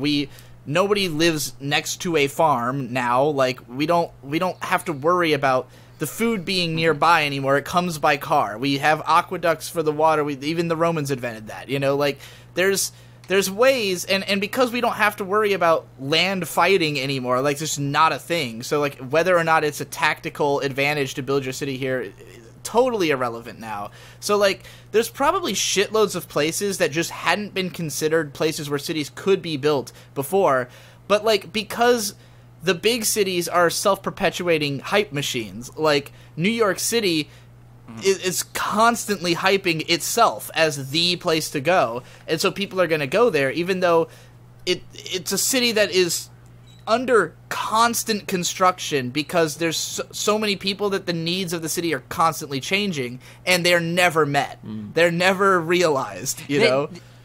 Did you know they recently like stopped granting new Uber license, and they're gonna like have new laws limiting Uber consumption because they are running like taxis and they're stuffing up the streets. That's makes sense. I mean, like it's kind of like the Gurren Lagann like person limit thing, right? Where he's like there has to only be so many people on Earth or else it becomes a problem. And the argument from the opposition is not so much, hey, like it's like, well, couldn't we just find a way to make it so we can keep expanding the population and keep it under control and have it make sense? And it's like I feel like we haven't found that answer just yet, but like that's what we need to be looking for. Until you have that, you ain't got nothing. Right. You got to find that first if you want to build more people or whatever. Exactly, and like we need to find the paradigm that makes sense. And I think the problem is that not enough people understand why they want to go to the big city. Like. Yeah. Oh, this goes back exactly to, like, seeing the Leaning Tower of Pisa because you're supposed to see the Leaning Tower of Pisa. Why do you want to go to New York? It's New York. Because and you also hear, like, if you're from a small town, like, for instance, Virginia Beach is not necessarily a small city, but it has no culture. It has nowhere to go if you're an artist. There's not, like Victor, who's been, my brother Victor, who, former guest on the PCP. We all know who Victor is. We all know who Victor is. Yeah, he's been on the PCP. So Victor, he works in film in Virginia Beach, which is a very small industry. There's no, like, expansion there. And so when he looks at the rest of the world, it's like, where can I go that I can make money doing film? He thinks, like, okay, we got Georgia, because Atlanta is a big film town. You got L.A., and you got New York. And it's kind of like, from the perspective of someone living in Virginia Beach, that's all there is. Because that's all you hear about. But, like, there are other places. And if not, you could even build a place. Like, my mentality was always like, hey, let's just move all the people who we want to work with here, and then we have a place. Like, that's, the theory behind PCPHQ, and based on the Red Letter Media guys who literally did that. They're in fucking Milwaukee. Like, it's not a film city, but they have a film career there, Granted, they're not working in the big leagues, but like they are able to produce full blown indie films on the basis of their like 10 or 12 man crew and whoever they can hire on board, to work with them in Milwaukee. Yeah. Quick aside, quick aside. But before we move on, I can see the comments now. I just want to make sure everyone's on the same page as me. I'm not saying that New York City is Leaning Tower of Pisa tier, aka absolute shit. New York City is cool. It just is the same sort of general idea where it's like people don't have a reason to go to New York City. New York City, there are reasons to go there. I would like to live in New York City. I mean, I like Boston. Yeah. I think I'd like New York a lot as well. Yeah, and this whole theory that I'm positing is why I ended up in Boston, because when I was in Virginia Beach, I was looking at all these cities that like people recommended. I'm like, well, I don't know what is supposed to be good about these cities until I go there. Like, I know Atlanta is supposed to have like a big film scene, and a big rap scene, and it's a big city. But then you go there and you realize that Atlanta is super spread out, and it's really difficult to get around, and it's dirty, and gross. yeah, it's just like it's not a place that I looked at and went like, wow, this seems like the dream, you know? It was more like, Yeah. and so, Yeah. and I went to Wait, LA. where was that? Atlanta. Like, I was, Atlanta. I liked Atlanta all right. it's a I mean, it's pretty good fine, city, but I it's guess. not nearly like, when I came It is to, pretty. like, when I came to Boston, this was a city I had no concept think of. so? Like, I did not know anything about Boston at all until I came here. But then when I looked at it, I was just like, oh, this is exactly what I was looking for, because even though Boston's not known for, like, a film scene or this or that, or, like, for YouTubers being here, like, I looked at it and I went, well, this would be a great place to do this job. It's just a matter of We could change that perception. yeah, setting up something here. And, like, there are already other YouTubers who live here, you know. I right out the gate got to hang out with Zen Huxtable, who's super cool, and I'd love to work with them, you know. And, like, Tom and Ben were already here, and it's just like, this can make sense. It's just a matter of actually going to the city, looking at the resources that are available here, and saying, what can we build here? As opposed to, like, what is there already infrastructure for? Because if you go to LA or New York, where everyone else is going to have a film career, guess what is going to be the most competitive market there? Is going to be the film career, which is why, you know, everyone goes to LA and fucking works in cafes for 15 years while they try to We can be write big a fish in screenplay. the small pond. Right, exactly. Indeed. But Yeah. the thing is, there should not be, like, regardless of like the big fish small pond dichotomy kind of thing, it's more like what everyone should do is think about what kind of fish you want to be and what kind of pond you want to live in. You know, like, it's not just about being a big fish in a small important pond. question. It's like, this is a pond that suits my needs, and so regardless of how big I am as a fish, like, I would like to live in this pond, and like, let's find an ecosystem where it makes sense for you to live in. You know, There's no reason to stick with this metaphor. I can make it work. I can bend and break it to my will. It does not impact. It's not the same. Anyway, yeah, I just think I think the only answer to, like, fixing cities is to build new cities. Like, it's not to try to keep building over the ones we already have. It's like, we need to just go out and find a place where we can build, like, an ideal city for a certain type of person, and then get that type of person to come there, and then, like, just, you know, be like, hey, here's a spot for you if you think like me, you know? And for those of us, on the autistic spectrum, we need to build an autism city. Is basically what I'm saying, and that's my dream right now, is to build the autism city. Beautiful, beautiful.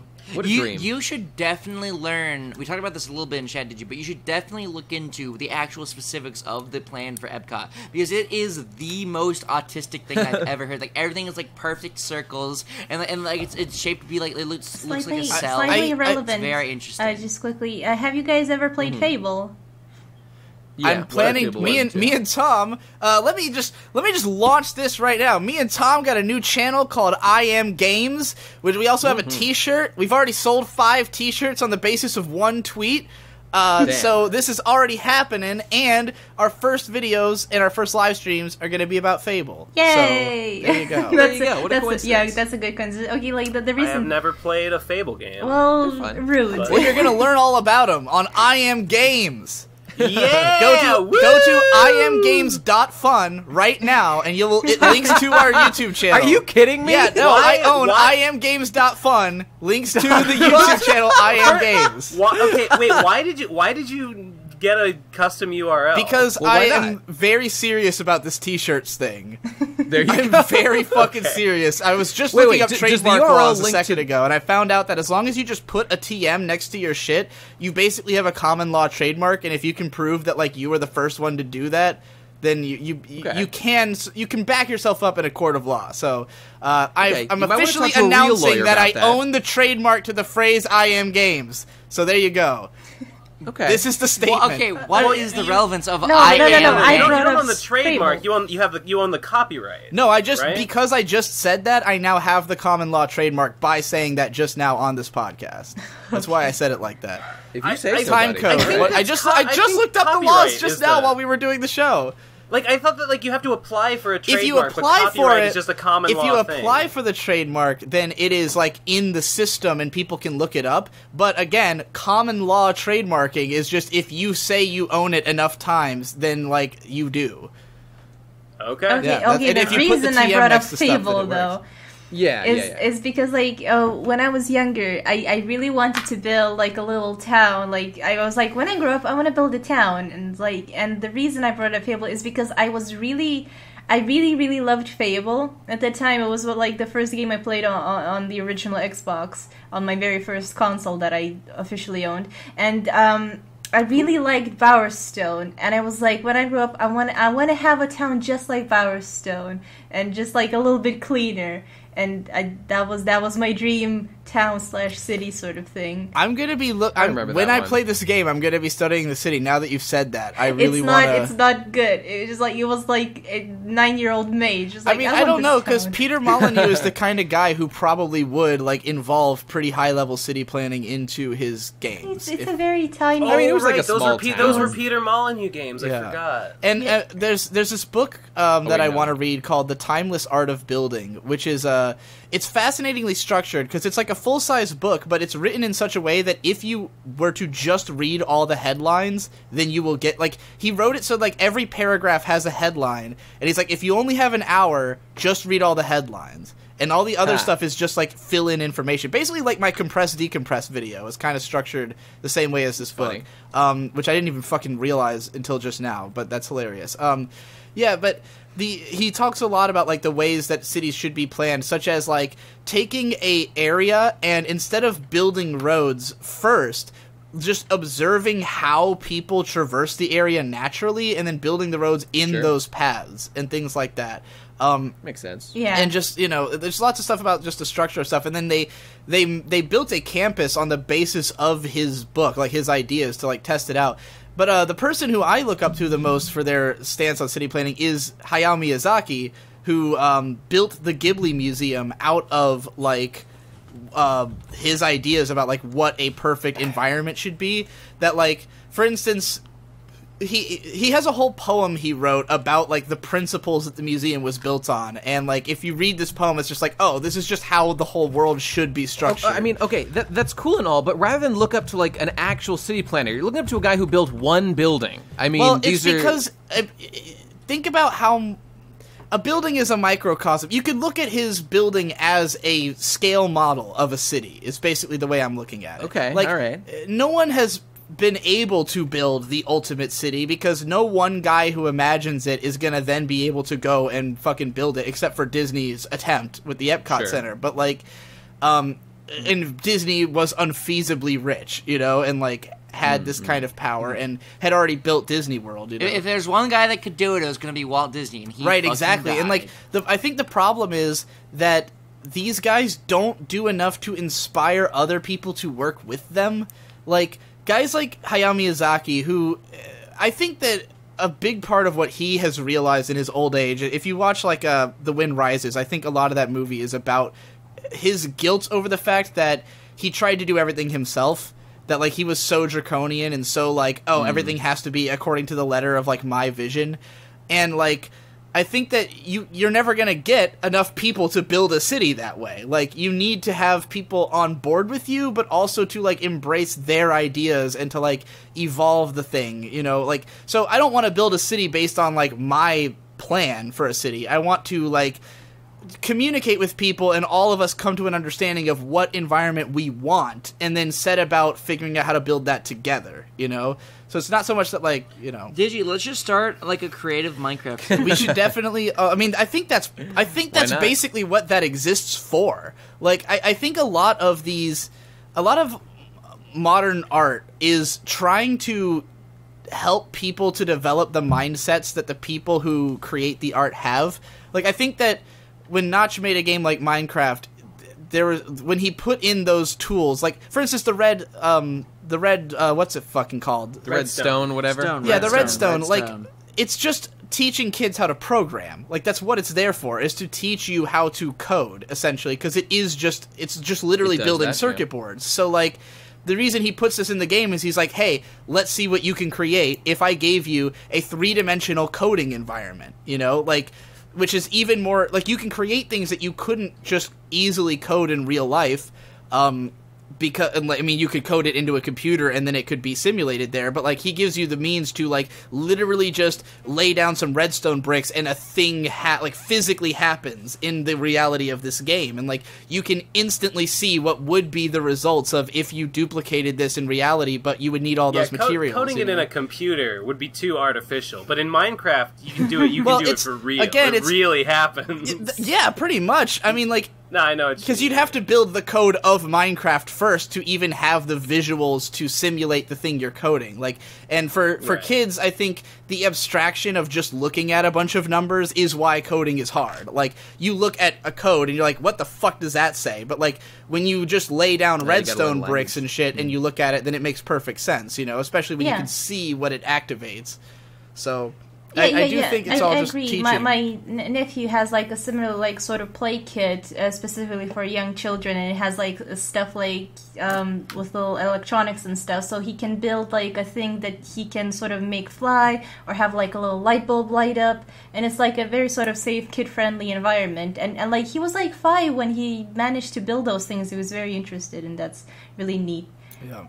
Maybe like that Nintendo Labo is the same sort I was of thing. about to talk about that. Like, a lot of the stuff, like, there's a reason Minecraft is so big in schools, that, like, it was adopted as, like, this major teaching tool, because, like, I think that right now, most of, like, the thought leaders in society are of the mindset that, like, what we need the most is, like, more engineers and more coders and more people who can, like, bring visions to life, because, like, right now we don't need soldiers, we don't need, like, we don't need people working factories, because we can replace them with robots eventually. Like, we actually kind of need soldiers, because they're all people are too fat and we're running low. That's a true fact. That's a true fact. Well, we need to also make people less fucking fat. That's part of the mission here, but...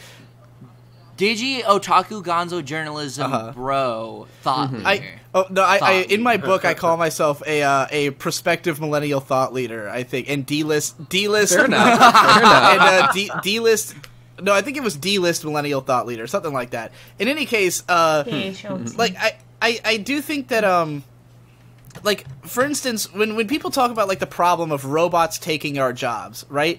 Like, robots taking people's jobs is only a problem because people don't know how to do other jobs. Like, if everyone knew... Yeah. Imagine if we lived in a world where everyone knew how to code. Well, we have infinite coding jobs. Like, if you just keep coming up with new shit to code, that's fine. Like, so if everyone who we had working the factories was replaced with robots, and then all those people just learned to code, they would all have jobs. Like, we don't need these factory jobs to exist, you know? The thing about the robot jobs, right, like... it makes me so mad. In a perfect world, we would replacing jobs with robots should not be a bad thing. No, it never. should not. That should be what we want, but it's not, because people want their jobs, because people want to work to make money. It's totally ridiculous, because, like, that's not producing any... Wanting to live. The problem is that people aren't producing any additional value. Yeah. It's just the systems we have in place demand labor, even though that labor is not necessary. And it's a problem of like, people not thinking generationally. Just don't need to be done. Like these people are worried about the job. Like, I understand if you were like a 40-year-old man and you're getting your job taken away by a robot, I understand why that would bother you. But it's like, the reason this job has to be taken by a robot is so your kid doesn't have to do this job when you're dead. You know, like, your kid... Nobody ever has to do it again. Right. That's just a hefty toll to pay, which I mean, that's the real problem. Like, we're asking people to basically be sacrificed on the altar of progress, in effect. Which we should be because asking, we don't have a system to support that, you know? I would ask of those people who are, like, working the factory job, like, why do you value your life so much? You're just a fucking factory worker. Like, get over yourself. Just die and let the next generation take over. You're not doing anything. The problem is they'll say the same for all of us in time. No, I agree. I think that my purpose is here to just inspire the next generation, and then when my ideas are so outdated that I can't help anymore, just let me die. Like, I think there's some wisdom to that. I honestly do. You know, and that's why I think that's why there's so many old people who just, like, fuck off to Florida. Like, Florida is where you go when you realize that you can't really add anything to society anymore. Like, just go to Florida and go, like, just sit by the beach and look at the water until you're out. You know, I'm glad. I respect the old people who have the dignity to just get out of the way and fuck off to some ass backwards place like Florida, where it's like beautiful, but also everyone's insane. You know. God, I'm so fucking immature. There's still you know, I read them out most of the time, but there are still times where I fear death. I need I think it's fair to fear death, but it's just like it's going to come unless we have techno singularity within our lifetime, which that was the only thing that kept me away from fearing death before, was like, oh man, I don't have to be afraid because maybe, like, according to certain projections, I might upload my consciousness to a computer. But then, like, all the stuff about that also informs you, like, hey, just so you know, if you upload your consciousness collectively, like, you cease to exist. You just become, still die or whatever. Right, you know, you're just gonna melt into the sea of information, and you as a personal identity is no longer real. So it's I've pretty much given up hope. Like, if I happen, my consciousness gets saved in my lifetime, that's great, but I'm not going to bank on it. I'm expecting to die. I mean, how would you bank on that? I'll be a ghost. Guys, I'm not. Guys, just become a ghost and haunt a computer. Jeez. And that's a good idea. Like, all these stories also show us how... What would you do differently? What would you do differently at all if you thought that one day your consciousness was going to get I think, Ben, that there are some definite ways one could live one's life differently if you were banking on the expectation that you would live forever, as opposed to expecting to die and have to pass on, like, your information mimetic legacy, as opposed to your physical presence in the world. You know what's made me comfortable with death? Is that, like, I used to always say, like, I want to upload my consciousness to a computer and live forever, and people always ask, like, well, what would you do if you lived forever? Wouldn't you get bored? And I'd be like, no, there's endless new information, there's endless new art. But now that I've recognized that basically all art is exactly the same, and that it's, like, all basically sending the same message, it's like, oh, well, I don't care about consuming all of it anymore. Like... I mean, there's a lot of overlap for sure. So, not to mention the fact that you start to see the patterns. I imagine as you get older and you see more and more art, you start to see the patterns. It starts to look like Cypher looking at the code of the Matrix. You know, you see the code behind it, and it just gets less and less engaging, and then you die. So I think a lot of what keeps us going is the wonderment of discovery of the world. Like, I'm currently going through the phase in my life right now where I am in wonderment at discovering the pleasures of adulthood, which are the pleasures of childhood are like a freedom to do whatever you want with little to no consequences and have other people worry about the details. The pleasures of adulthood are taking ownership of your life and taking control of your own destiny and, like, steering your ship where it wants to go. But, like, once you've done that, there's that's pretty much everything there is. Yeah. Like, you could become, like, an adventurer or whatever. You could, but it takes travel to far distant effort places to make it happen, and that's the excitement of it. Is that, like, I mean, that's right. And I really think it is the journey. It is about the journey.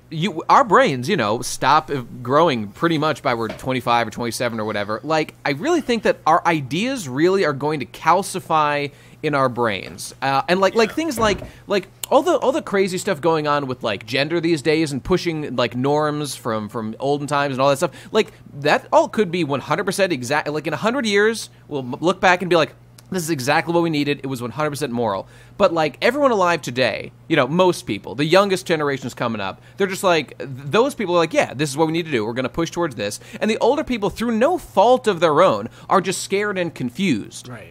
And, like, really, I don't think those people, many of them, will actually change. So if everyone became immortal, these ideas just might calcify and we'd stop here. I think that's why death and the next generation is a valuable cycle. To keep happening. I write about this towards the start of my book, that I was saying how, like, I don't like it, but I agree. I was saying, like, I know there's lots of people who want to live alone and who might be pursuing immortality so that they themselves can have more impact. And I'm like, I think that's fine. If you really are a brilliant mind, maybe we could use you around for a little longer. But, like, as soon as your ideas become dogmatized, they need to go. Because ultimately... in 200 years. Like, ultimately... Until the moment that we can say we escaped entropy, there is no reason to stop evolving. Like, there's no reason to ever say we have all the answers, we know what's going on, we know what to do. Like, if we're still in the universe, if we're still here not escaping the inevitable heat death of it, then, like, we will die out unless we have found that way. So, there's like, a final boss to be defeated, for sure, still. And even if it might not even be the final boss, like, it's the last one we know about. Yeah, there might be another one. Maybe when there we get out. Another after that. Right. We don't know how... It could be turtles all the way down, but, like, until we have escaped entropy, we have no reason to stop, because otherwise, like, we will die. Like, eventually. definitely. Agreed. You know? I love that expression, turtles all the way down. It's like, I don't remember who told me, like, recently, I've been recently hearing that expression around, and, like, I laughed really hard. I don't remember if it was with you guys or with Biter. Is it from Neil Gaiman? Well, Did he invent that? I forget who. It was I thought it was just like an guy old who was doing idiom. a talk. Yeah. Well, no, I feel like it either was written, Terry it's either a story Pratchett's- written by...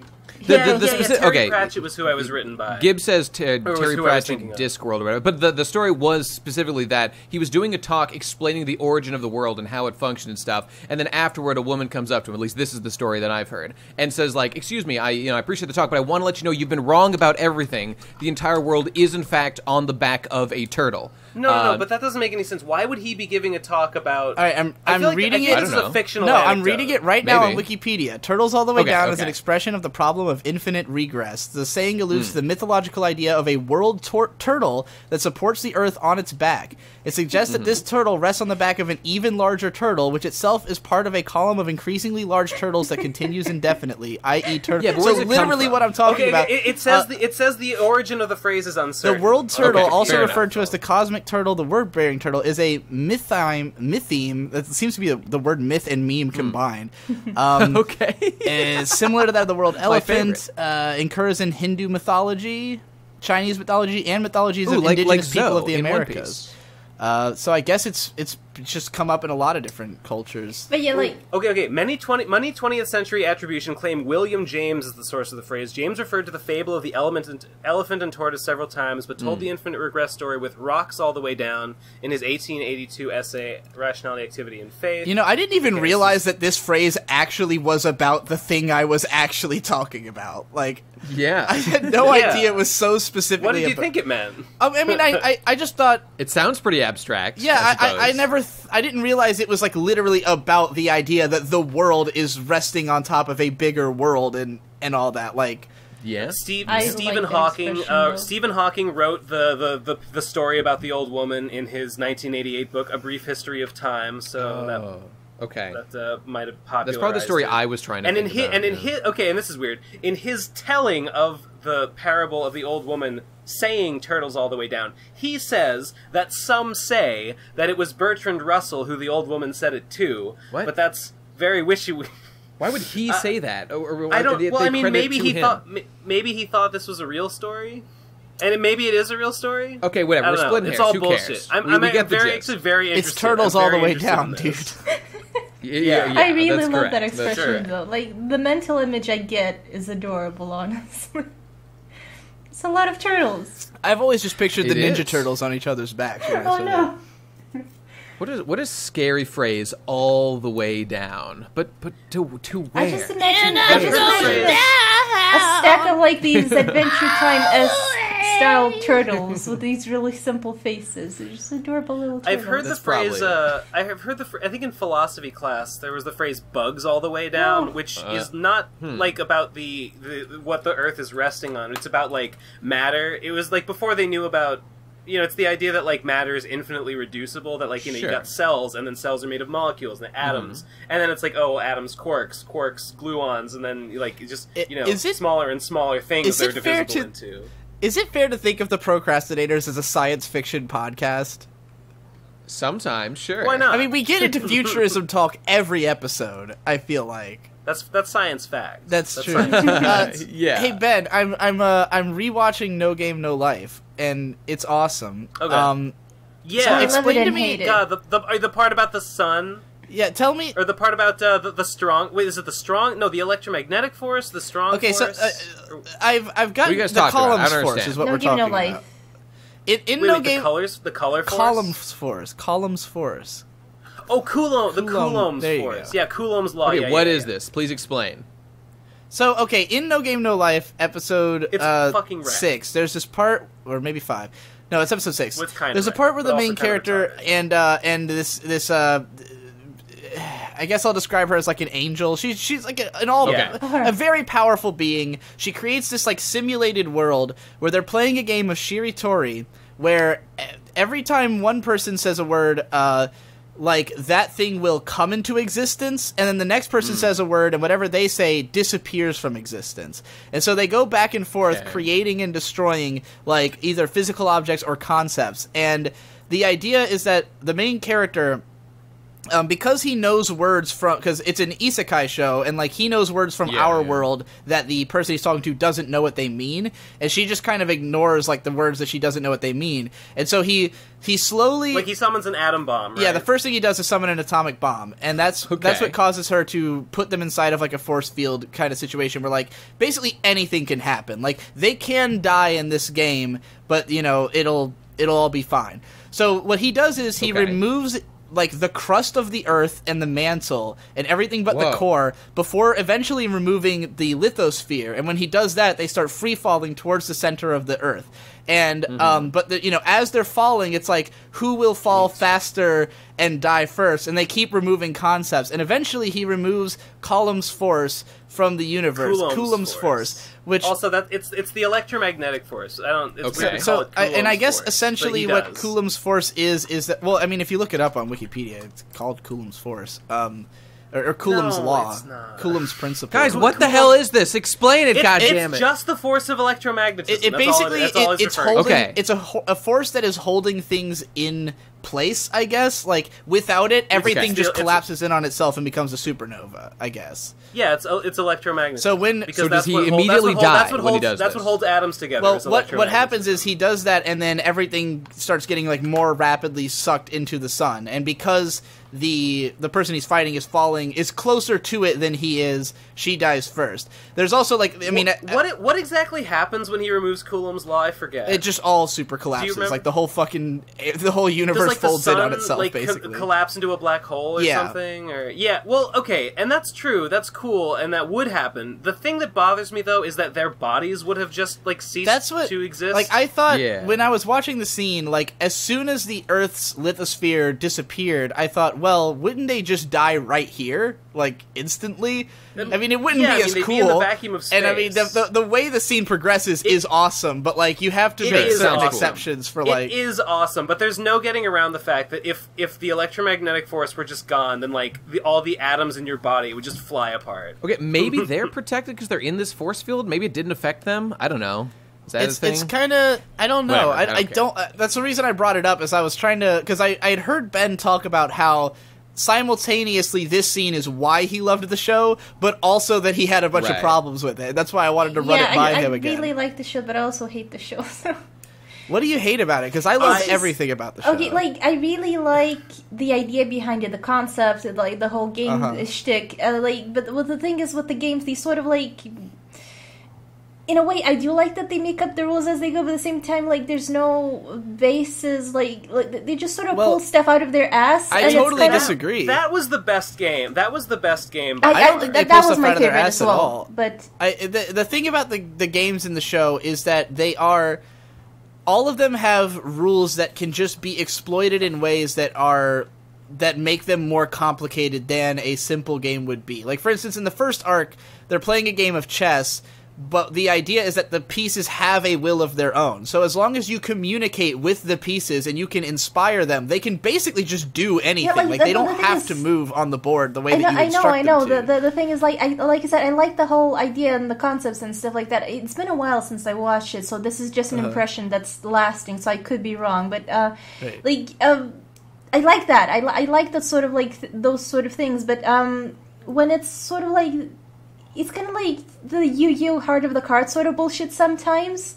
and like... I mean, with the Heart of the Cards, it's like he literally just gets the luck of the draw. Like, he just believes in himself a lot and gets the right card, you know? Yeah, but it's a little hard to put it into words because, like, I like that sort of, like, randomness, but at the same time, it's, like, it could be a bit smarter and work within the rules that it established. I don't think it ever breaks its own rules. I don't agree. I don't think there is any that the chess solution breaks any of the rules. Like, I'm not talking about the chess specifically. Like, it started well, and I think it just sort of, I don't remember now. I think it escalated a bit.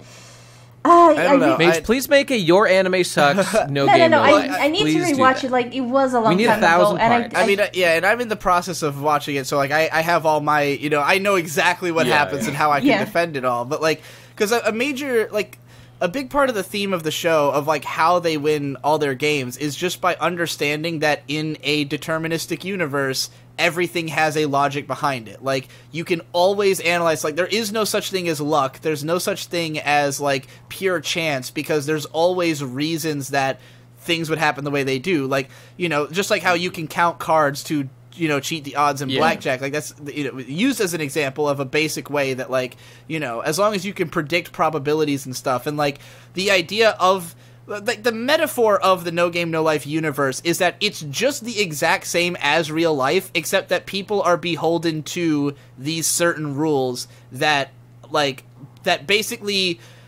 the rules that already apply in the real world, except that people have to follow them. Like, there's just certain things you cannot kill people in this world because God himself has written a rule that you can't kill people. And they so, are like, forced to not do the thing. right. So, like, whereas in the real world, Compelled, people can that's the act word. against their best interest, and even if everyone plays the game correctly, someone can just kill you. In this world, you can't. So, like, if you can play the game the best, you will win. Like, is the way the world works. And so that's why the main characters are taken there, because they are the best at games. And whereas in the real world, that does not help them, because they are ultimately just two relatively powerless, average Japanese teens. Like, by going to a world where being the best at games means you are God. They can be God, is essentially what the show is about. Okay, one more thing, enough. I have an issue with it, like, and this one, I know, like, you won't be able to change my mind no matter what, like, but, like, this is a matter of taste, so, I'm willing to accept it, but I really dislike how, okay, like, I don't mind fan service a lot of the time, but in this show, I hate how they sort of stop the flow of the story just to have the scenes with those fan services, and it's very, very obnoxious. I There was a distracting the amount fan of service is part of the message to me. I think it's a big.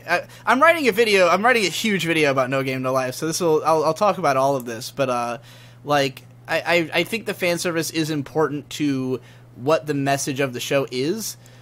I won't get into it. I'll save it for my video. Okay. Yeah, let's save all this for another time when I'm not here. Yeah. Let's do all that. That sounds great.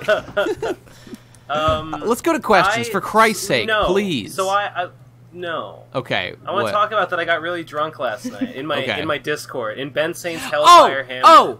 I have hanging a out with fucking bone to the pick Hellfire with you, Boys. Ben. And we got really drunk, and I vommed, and I puked for the first time in forever. Like, I don't even remember going to bed, but I just remember being over my toilet, forcing myself to puke, which is something that I never, ever do, and it was great. Yeah. and I feel wonderful this morning. Well, that's good. And you know what the best part is? A little Vodka's birdie keto. There told you go. me. Hey, There I you did it. go. Wait, I cracked what? No, it's not. It is. There's no carbs in That's it. horseshit. There's like I'm surprised, because but- alcohol itself, the chemical But it's not a alcohol carb. has carbs in it. There's No, it There's doesn't. It has calories, but it doesn't have. It's not carbs. oh really? Well, What are the maybe I did calories my Yeah. research in wrong. booze, Ben. then? I am to alcohol's like understand 5 that you calories have a gram or something. Homestuck book Yeah. club Alright, whatever. going on in your server. Would you like to explain to the class? Oh, yeah. I do not have a Homestuck book club, but there is a Homestuck book Yeah, club. I didn't make. in I'm Ben just Saint's endorsing it Hellfire Hamlet on monetarily Discord. and spiritually. Yeah, okay. You'll be hearing from our lawyer, Ben. You'll be hearing quite an earful soon. Look, I just think anything. I mean, Listen, if people, my it's ownership encourages of people to reading read the Homestuck greatest work will of not be 21st century besmirched. literature that ever was written or ever will be written, and that is Homestuck. And I think that can only be There's a good thing, and I support it There's a wholeheartedly. toll. Whenever with all you my go to heart and what money. Homestuck.com, there's a prompt to PayPal me for the pleasure of reading Homestuck, and you will kowtow to my demands immediately. Yeah, let's munch you for you. He is Homestuck. Yeah, shout out to the Homestuck book club. Shout out to in the Hamlet. shout out to my In the lawyer, with the Hellfire God Boys. McLaw. Hellfire Boys. We'll be hearing- Yeah. All right, let's go to the questions. Okay. Yeah, I can't wait. Yeah, Before alright, the it's time for questions, questions. Nate, about the contest thing, maybe mention to people? Oh, right. Thanks for reminding me. All right, guys. So you'll be hearing this a week since the last episode, which was the final deadline closing for the PCP theme contest. So just to review, it's closed. It's done. You're finished, everyone. It's over for you. Dead. We are planning to have the announcement as to the winner next episode. So 1 week from today, you should be hearing who the new PCP theme will be, and it'll be glorious. It'll be grand. And we'll probably announce like the. I'm thinking we do like a top 3 announcement, and then we just be like, number one is bada bing, and that'll be that. Yeah, it'll be fun. We'll make it fun. We'll make it real fun. Well, don't worry, guys. It won't suck like everything else. Right off the top, I got a question I can just answer real quick because this person Vale asked, with the formless format seemingly being here to stay, is there a PCP topic that you would have wanted to do a PCP centric episode on? Guys, the topics are not gone. The whole conceit here is that we're making up topics just for the sake of having a topic because we almost never have a natural topic for the show. So if we ever had a topic we had an idea for, we would just do that topic immediately. That's going to be it. That's going to be how this works. So so no need to fear. Whenever there's something real important we want to talk about, we will. I have a pity question here. Good. That I'd Twitter, like to answer. It's from Alex Siebel on Twitter, who was one of the submitted us 1 or 2 songs, I think, for the contest. He asks, how was Pokemon Go Community Day for y'all? I personally was sad about playing alone, but got 15 shinies, so that's cool. Also, to randoms going through the hashtag, for some reason, my trainer code is 65262264 I know you won't read it on the show. Fuck you, Alex. I read it. Hey, there you go. There you go. Eevee Community Day anyway, was I wanted to read and I hated it, and it was lame. It was suck. Because Eevee is lame. Why? And, yeah, you got like 15 Eevees, didn't you? And then I just saw Eevee over and over again. There's no special move for the Eeveelutions. Yeah, there is Last Resort. Well, okay, but Gib is reporting that he met real locals, families. It was sick. He got a Registeel. I got Registeel as well. And just the word community. Well, I got a Mewtwo, don't have one. You know. Of course, he would endorse that Nazi. I don't care about any of the Munchie shinies. I don't care about Eevee, and I hate it. I don't care about the shinies either. I still need an Umbreon but I and was an glad Espeon. to do it. I was glad to do it because when they release Gen 4, there's going to be 2 new Eeveelutions, and it's going to be hard to get them. So now I've got enough candies that I can get that Leafeon and Glaceon. I missed it because I don't understand how event days work and how they're I missed it because I understand everything. I didn't know it was like a 3-hour window. This is some bullshit. I'm mad. You know, it's today too. It's going on right now. Is it like too late? Now. Can I like go? No, it's going on till 5 p.m. today. Yeah, I'm probably going to go do it right after. I must away. Yeah. And actually, I had so I was walking around, and it was like 5 minutes before the end, right? And I was catching. There was a cluster of Eevees. Oh, I got a Magmar in a raid. I got my first Magmar. It's pretty cool. That's cool. All right. Got it all by myself. So, and there's a cluster of Eevees, and I'm standing on the corner. I'm on the campus of Tufts University, and cool. This guy, he sees me playing, and he's a very autistic looking gentleman. Yeah. And he sees me, and we just kind of nod at each other.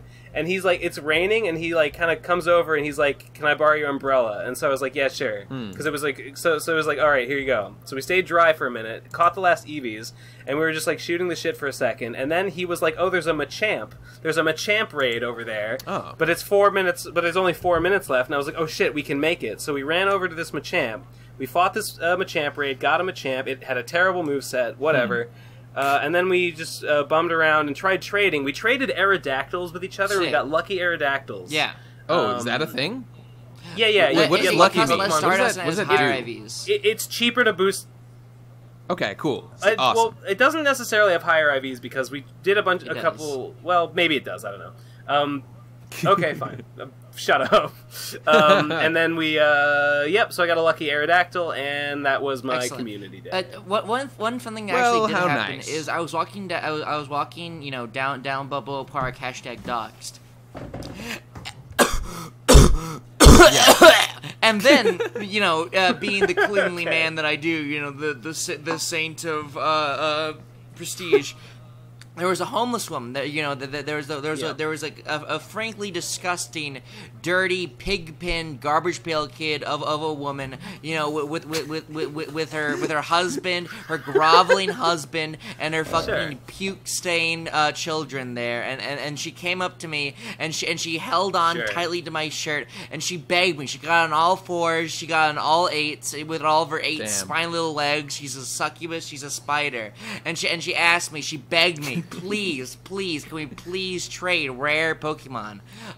She begged me for rare Pokemon, and I had to capitulate. And so I gave this wife a Mr. Mime named Mr. Meme. I gave it to her, and she gave me an unknown, and we did it. And after that, she was satiated, and she went off to pawn off and to steal another person's rare Pokemon. I think you got the short end of the stick in that trade. I agree. But I mean, whatever. Also, by the way, in case you couldn't tell, a woman asked me if she wanted to trade the other day, and that's what happened. So here's a lighthearted question that everyone is sure to have a straightforward opinion on. Pato today asked, "What do you think of abortion?" Good. Oh, it's great. Pretty all for it. Hardcore, like really hardcore. Love it. In context, it's acceptable.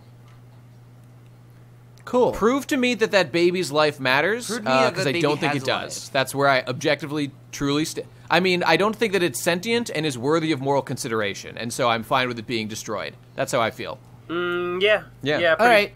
Next question from Friggin' Today. If you died and had a charity foundation created in your name... Wait, what did Mage say? I'm curious about her opinion. I said I didn't even get to answer. But my opinion is like, I guess, within certain circumstances, that's fine. All circumstances. No, I mean, past a certain point, it becomes... more of a sentient being, and that's and like I've heard horror stories of women getting pregnant just so they can do abortions, and that's terrible. And what? Why? Because I think there were like some nutcase rat femme sort of people. Yeah. Okay. Yeah. That's fucking. Well, I'm surprised I had never conceived of that, but I'm not. I guess I shouldn't be surprised. Anyway, if you died and had a charity foundation created in your name, what would you have them do? Terrorism. Oh. Plain and simple terrorism. A charity foundation in my name. I would create. They would be a non-profit museum. And they would only show art made on the internet from people ages like 8 to 17. Okay, listen, that's cool. That's fine. That's good, but mine is the most important one, and it will save society. My charity foundation would be help nerds get laid. That's what it would be, and it would do everything in its power to see that young men were equipped with the tools to seduce sexy young women. Women are fine. They don't have to worry about it. It's fine. They can fuck anyone. It's not. Don't worry about it. Yeah. So they would be. So it'd be dating education, like from Sonichu. That's exactly what it would be, man. That's exactly what it would be. My charity would probably be for like animal shelters. That's a good one. Yeah, because no. Ben, go away, go away. Leave. All I gotta say about animals is when we leave the universe, when we escape entropy, probably not taking the animals with us. Why are we not going to take the animals? They didn't earn it. They earn it because they're that sounds like a lot of work to take them with them. They aren't sentient. I don't care about their feelings. Do you think they would take us? I don't care about what they feel would they about take the us? issue. I want to see elephants. I'm going to take the elephants. All right, well, I mean, we could probably genetically just like create new elements. Like we could just invent better elephants later. Like we could just like test to create like cooler elephants in our new planet. I don't want to go there. Let's move on. I just Gib, you're typing a lot of things. If you want to join in, just start recording. That's fine, dude. You ain't getting paid, but you can contribute. All right. I had a question. I like this one a lot. It was just at Jared Gerard on Pity Question on Twitter, and it was simply, what was your first experience with being a depraved individual? I love that. I like that one a lot. Define depraved individual. I I think it's kind of a personal question. Yeah, when I turned on that fabled game Undertale, I knew. Yeah, it was when I killed Does he mean, Sam. like, when did you realize you were a depraved person, or, like... I mean, he said, what was your experience with the first, being like, really a depraved? thing you did, the first, like, the start of your slide into I depravity. think the first time I ever fucked an inanimate object, I knew. I mean, honestly, that's also my example. Yeah. That's also my example. It's that weird time that I weirdly figured out how to masturbate in the back of the minivan at the end of a soccer game. It was extremely freakish. It was just when I learned what masturbating was. That's what it was. Yeah, it was real gross. What's weird about that? I don't Everybody fuck my does cock. that. I mean, define It just depraved. feels like, depraved. It just feels depraved. I don't know. I mean, like, are any... I was in public, technically. If that is not depraved, like, do any of us actually do anything that is depraved? Like, obviously none of us are depraved by our own standards. Like, yeah. if we're all, like, comfortable with ourselves and what we do. Like, then- I stole, like, a candy bar probably at one point in my life from somewhere. Like, I probably did that. I stole a donut from Stop and Shop once, years ago. I would consider that I more guess like that's depraved. pathetic than Yeah, depraved. I got pregnant just to have an abortion. Okay, one time. that's there you depraved. go. See, that's what I would depraved. think of as depraved, and I haven't done anything like that, so... Yeah, I don't think I have either. Shit. Sorry, whoever you are. Oh, you know on what? Twitter. No. Yeah, we're I not have a into much this. better example. It's the time Okay. that I made Victor put his face in the toilet. Oh no. Oh, what the fuck? Why? That is depraved. Because growing How- up, I just tortured Victor by making him do things because Damn. he's very easy to emotionally manipulate, and so, like, Oh, Yeah. I probably just, like... I probably told him something... we used to fight all the time about who would do the dishes, because, like, my dad would always Okay. get mad that the dishes weren't done when he got home. But neither of us Yeah, ever sounds wanted like my to do dad. it. And we would try to, like, cycle between us and, like, have a chore chart and everything, but neither of us would do it. So we would just fight for, like, an entire hour and not end up doing it before he got home. Usually what would happen Right, is of he would course. get home, and one of us would feel guilty and start doing it right then. If even, and usually it was him because he was more guilty than me. So what I would do is I would just manipulate him by constantly being like, "Oh, you're gonna let Dad down," like, "Oh, Dad's gonna be so upset." He'd be like, "Well, what, don't you care?" I'm like, "I don't care, you That's care." so Like, awful. so you Damn, do it. yeah. And then I think at one time we struck some kind of deal where I was just like, "Yeah, I'll do the dishes if you fucking put your face in the toilet," and Did you like, do the I, dishes? you know, I got him assume to no. do that. Yeah. Probably not.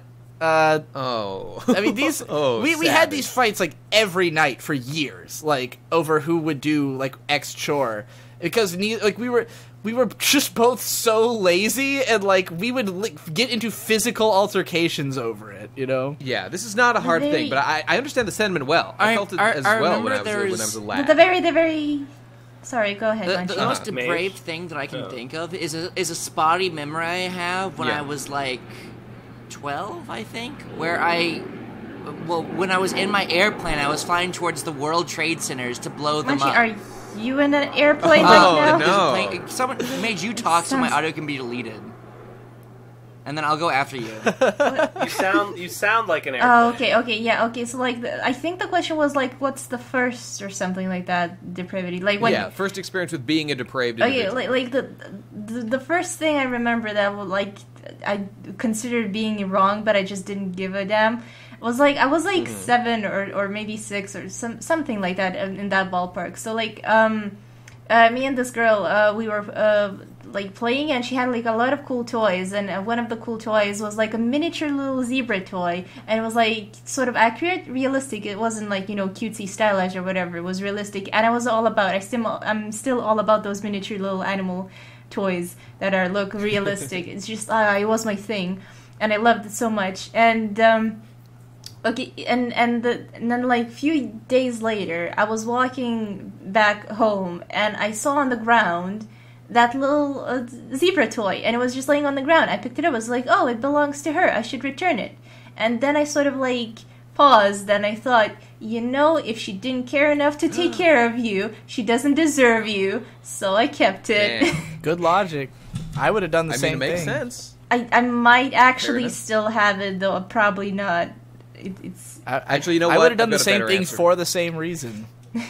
There was that time that I kicked Ben in the stomach for literally That's no funny. reason because I wanted to see him suffer. That's what I wanted. And You like drop kicked me, right? I like Or we were something? lying weirdly. I know I've told this before. We're just lying like heads on opposite sides of the couch, and I just lift up my foot and just drop it directly into Ben's stomach Oh, for no damn. reason. Oh, yeah. Because I Shit like felt that, like too. watching a man writhe in Oh, agony. That's what you know I felt what? like The doing at that moment. I felt the most Good time. I Okay, regret this it moment, intensely. The most depraved, Yeah. the time I felt the most depraved is Ben. You witnessed this. I think I've said this on the show before. When I've abstained from drinking soda for like several months, and then when I was in Georgia at a Wingstop, I was.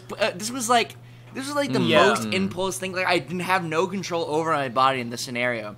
I was just putting my cup in the trash, and like within the span of like 2 seconds, I had like jerked my hand from the trash can. I had stuffed because the trash can was right next to like the soft drink like pour your thing. I had stuffed it in like a Fanta orange soda. I had poured one sip. I had swigged that one sip, and then I had slammed the cup into the trash as hard as I possibly could. And then I walked out thinking, like, what did I just do? Was that a dream? And like, am I awake right now? Like, was I in control? Like, did I actually just do that? It was like my burger dream. Yeah. It was my burger Yeah. dream. Yeah. But in real life. And then I walked out, and you were like, hey, what were you How doing? And I tragic. was just like, I've done something terrible. I've sinned. I remember. sinned, I remember man. you broke your. I'm back soda on fast. that, by the way, For right nothing. now, and I've been going for like a month. Yeah. Good. You threw Soda's it all cancer. away. Yeah, Kaze was telling us that you guys were trying to like be health boys. It's a way to do it, man. No, Get I on will the never do Huel that. post I'll food. never Hey, do by the that. way, post food's going strong. It's going well. How does I'm Huel drinking it right taste? now. I was wondering. Right now. Like, What is post food again? Well, I'm drinking this lovely concoction called Huel. It's like soylent. This show but is not turning with into soy. a fucking Huel ad week by week. I just love Huel. It's great. what does A it taste meal- like, Nate? Tell me, because it looks... It mostly just tastes like oats. It tastes Okay. like an oats puree. It's not bad, but it's Okay, so I figured. strawberry oats. Paradox Crocs asks, "What is the thing that's changed about you most in the last 2 or 3 years?" Post food, baby. I'm on that Huel train every day. I would say my answer is caring less and less about myself and more about other people. Like just Interesting. gradually losing interest in myself and in I feel like I had so much focus on the idea that like no one had understood the true me, and like now not only do I feel like people are close enough that that it's fine, but also just that like the true me is not that interesting, and that like, you know, it's like it only needed to be Sure. like it needed to be glimpsed. I Like, get as long that. as somebody saw it and understood it, that was all that mattered. It wasn't like I had to perform it all the time. It's not like the things I was doing were so genius that, like, I had to, like, my unique art had to be out there in the world. It's just, like, as long as someone got it, that You've was been all that going mattered. down that And, like, East so- Asian obliteration of the self for like the past year. I know, it's been great. It's kind of my good. whole identity now. It's the East Asian. Well, I mean, I've considered myself like a Taoist ever since I was like 14. So like I've been on this path. You know, I've been on the Alan Watts mind train for like the last decade. But I basically am lo-fi hip hop is what I'm trying to say. I'd say for me, the biggest change started with my resolution to like do me a math of a stuff. It's a redoubling of my efforts to actually succeed in a business and like economic and like actual life sustaining way at like YouTube stuff. That was a pretty big change. Like deciding to do me a math of which was inspired by a lot of people. But yeah, I mean like that and the whole Weagua stuff and. The way I'm really focusing on trying to rekajigger my life so I can actually make it. Doing this With stuff. questions like And, these, I don't know if you can. That's the I don't biggest. know if you can accurately tell what has changed about you, or maybe I'm just not self-aware to do so. But Yeah. it's hard to say. What have I? Munchie, Okay, I'll tell sure. you what I Yeah. think has changed about you, because, like, I mean, when I at the second or third BronyCon we were at, like, you were so out of control that I felt the need to keep more distance from you because of the fact that I thought, like, if I have him around all the time, it will be very exhausting. And about a year later, you had changed enough and, like, matured enough that I no longer felt that way, and that's why I wanted you in the PCP. So I would say that you've just become somebody who's figured out that if you scare people away, then they will... You know, like, if you try to just be constantly freak flag flying, like, oppressing people with your presence, then they will not want you around, and you have decided to care about that. This before. The way I would feel like this is you can scare someone in an instant. You can scare someone in about, like, 0.8 seconds. It takes no effort at all to scare people. Right. But to terrify someone, you have to sink your claws in them. That's the long game. If I want to terrify you guys, it's going to be a 2 or 3 years at least. Yeah, I'm glad. I'm glad that's the... For me... And I'm keto now.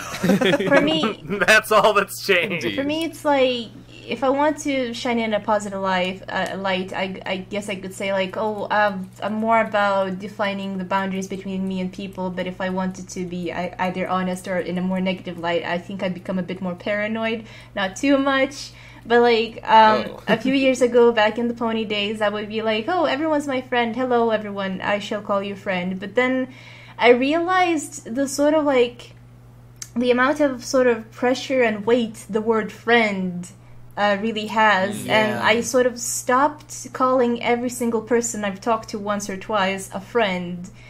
It's a good move. Because, like, when you call someone a friend so easily...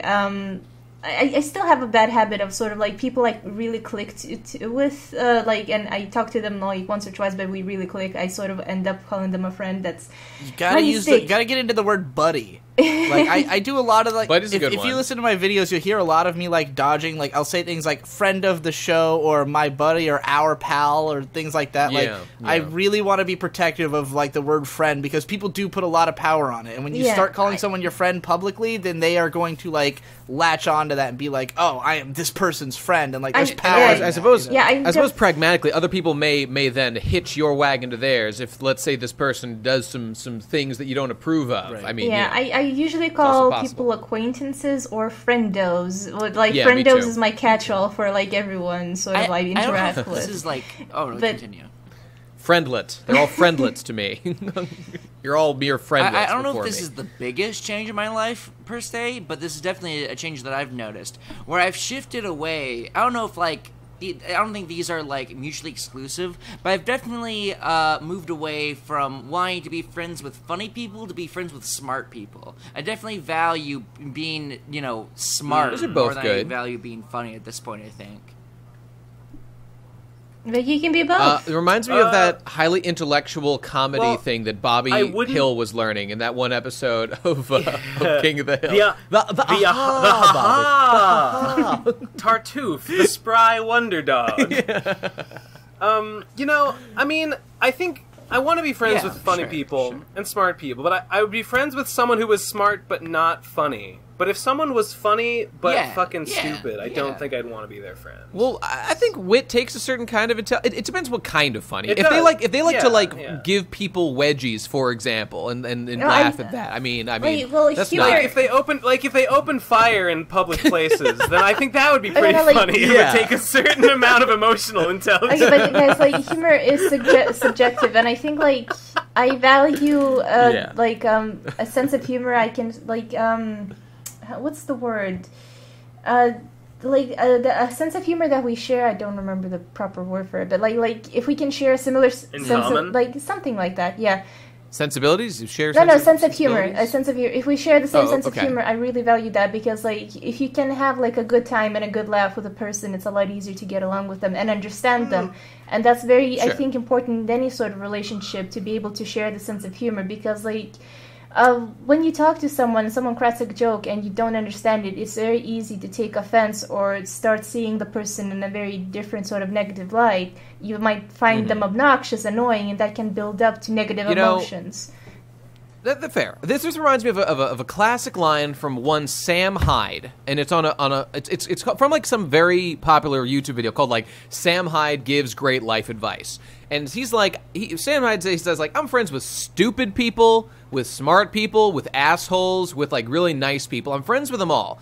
because you can be friends with all of them in different ways. But it's when those people become vacuums in your life, in whatever way, when they start to like drain life from you in whatever way they happen to do so. Yeah. That's when you know it's like, oh well, okay, this person's not gonna work out long term. I think that, and you don't make a big stink about it. You don't write them a big letter like, dude, I think it was really fucked up what you did. I'm not gonna hang out with you anymore. You simply slowly let these relationships fade in time. I think that a lot of people, especially younger people, think of a friend as like someone who you want to spend all of your time with. And like for me, I think that you can have categories of friends who are like, this is my friend for when I'm doing this. And like that's what when you look at, like, for instance, you might have someone like a hiking buddy. Like, this is a guy who I don't really have anything in common with other than we both like hiking, but when I want to go hiking with someone, this is my guy. Because, like, the two of us, it's not simply a matter of you both like it, but that you engage with it the same way. Like, maybe you have other friends who would love to go hiking with you, but they're not going to take it seriously, or they're not going to have the they're not going to try to reach the top, or they're not going to be as efficient or super, like, and so you want to go hiking with this guy who hikes like you hike. And so even if you have nothing else in common, it's like, you can still think of him as your hiking buddy. It's funny, I'm watching May play Persona 3 as I explain this, realizing that's literally what this game is about. It's about, like, the different categories of relationships that you have and how they, because you have different personas. No person is just one identity. You have, different things you care about that you can, have different people... folks for different strokes. Yeah, exactly. That's a perfect phrase. There you go. I completely agree. Well, with it's that. a little reversed, but fair enough. Well, no, I mean, what she said made sense in this I guess context. Different, yeah. It's just backwards from normal, but whatever, doesn't Well, matter. that's the Are we point. done? But- I think we're done, guys. Yeah. Oh, Mage, do you want to comment? No, it's fine. No, okay, I'm good. I'm fucking great. I got nothing else to say to any of you freaks. Yeah, that's right. I gotta go hang out with my good friends. The Pro Crastinators. That's us, people. $5 bonus episodes. Listen to Monsters too, everybody. You're gonna want to get in on that. Go buy an I Am Games T-shirt. We No, have a that's spread banned, shirt that's already. Yeah. That do all those things. Follow us at TP Hey Crastinators on guys, Twitter. I'm sorry I'm late. Oh, Where's my just in paycheck? time. Where's It's my our good paycheck? No, that Can I wacky have my hippo's money? here. Yeah, you The get wacky all the hippo's money. here to collect. You get a double share this time, Hippo. Oh Impeccable time. yes. All right. Thanks for listening, everybody. We'll see you next Bye. episode. This podcast, goodbye. Yeah. I'm supposed to be working right now. I'm supposed to be working right now. But I'm not working. I'm doing nothing. My dick I'm jerking. Myself I'm sucking.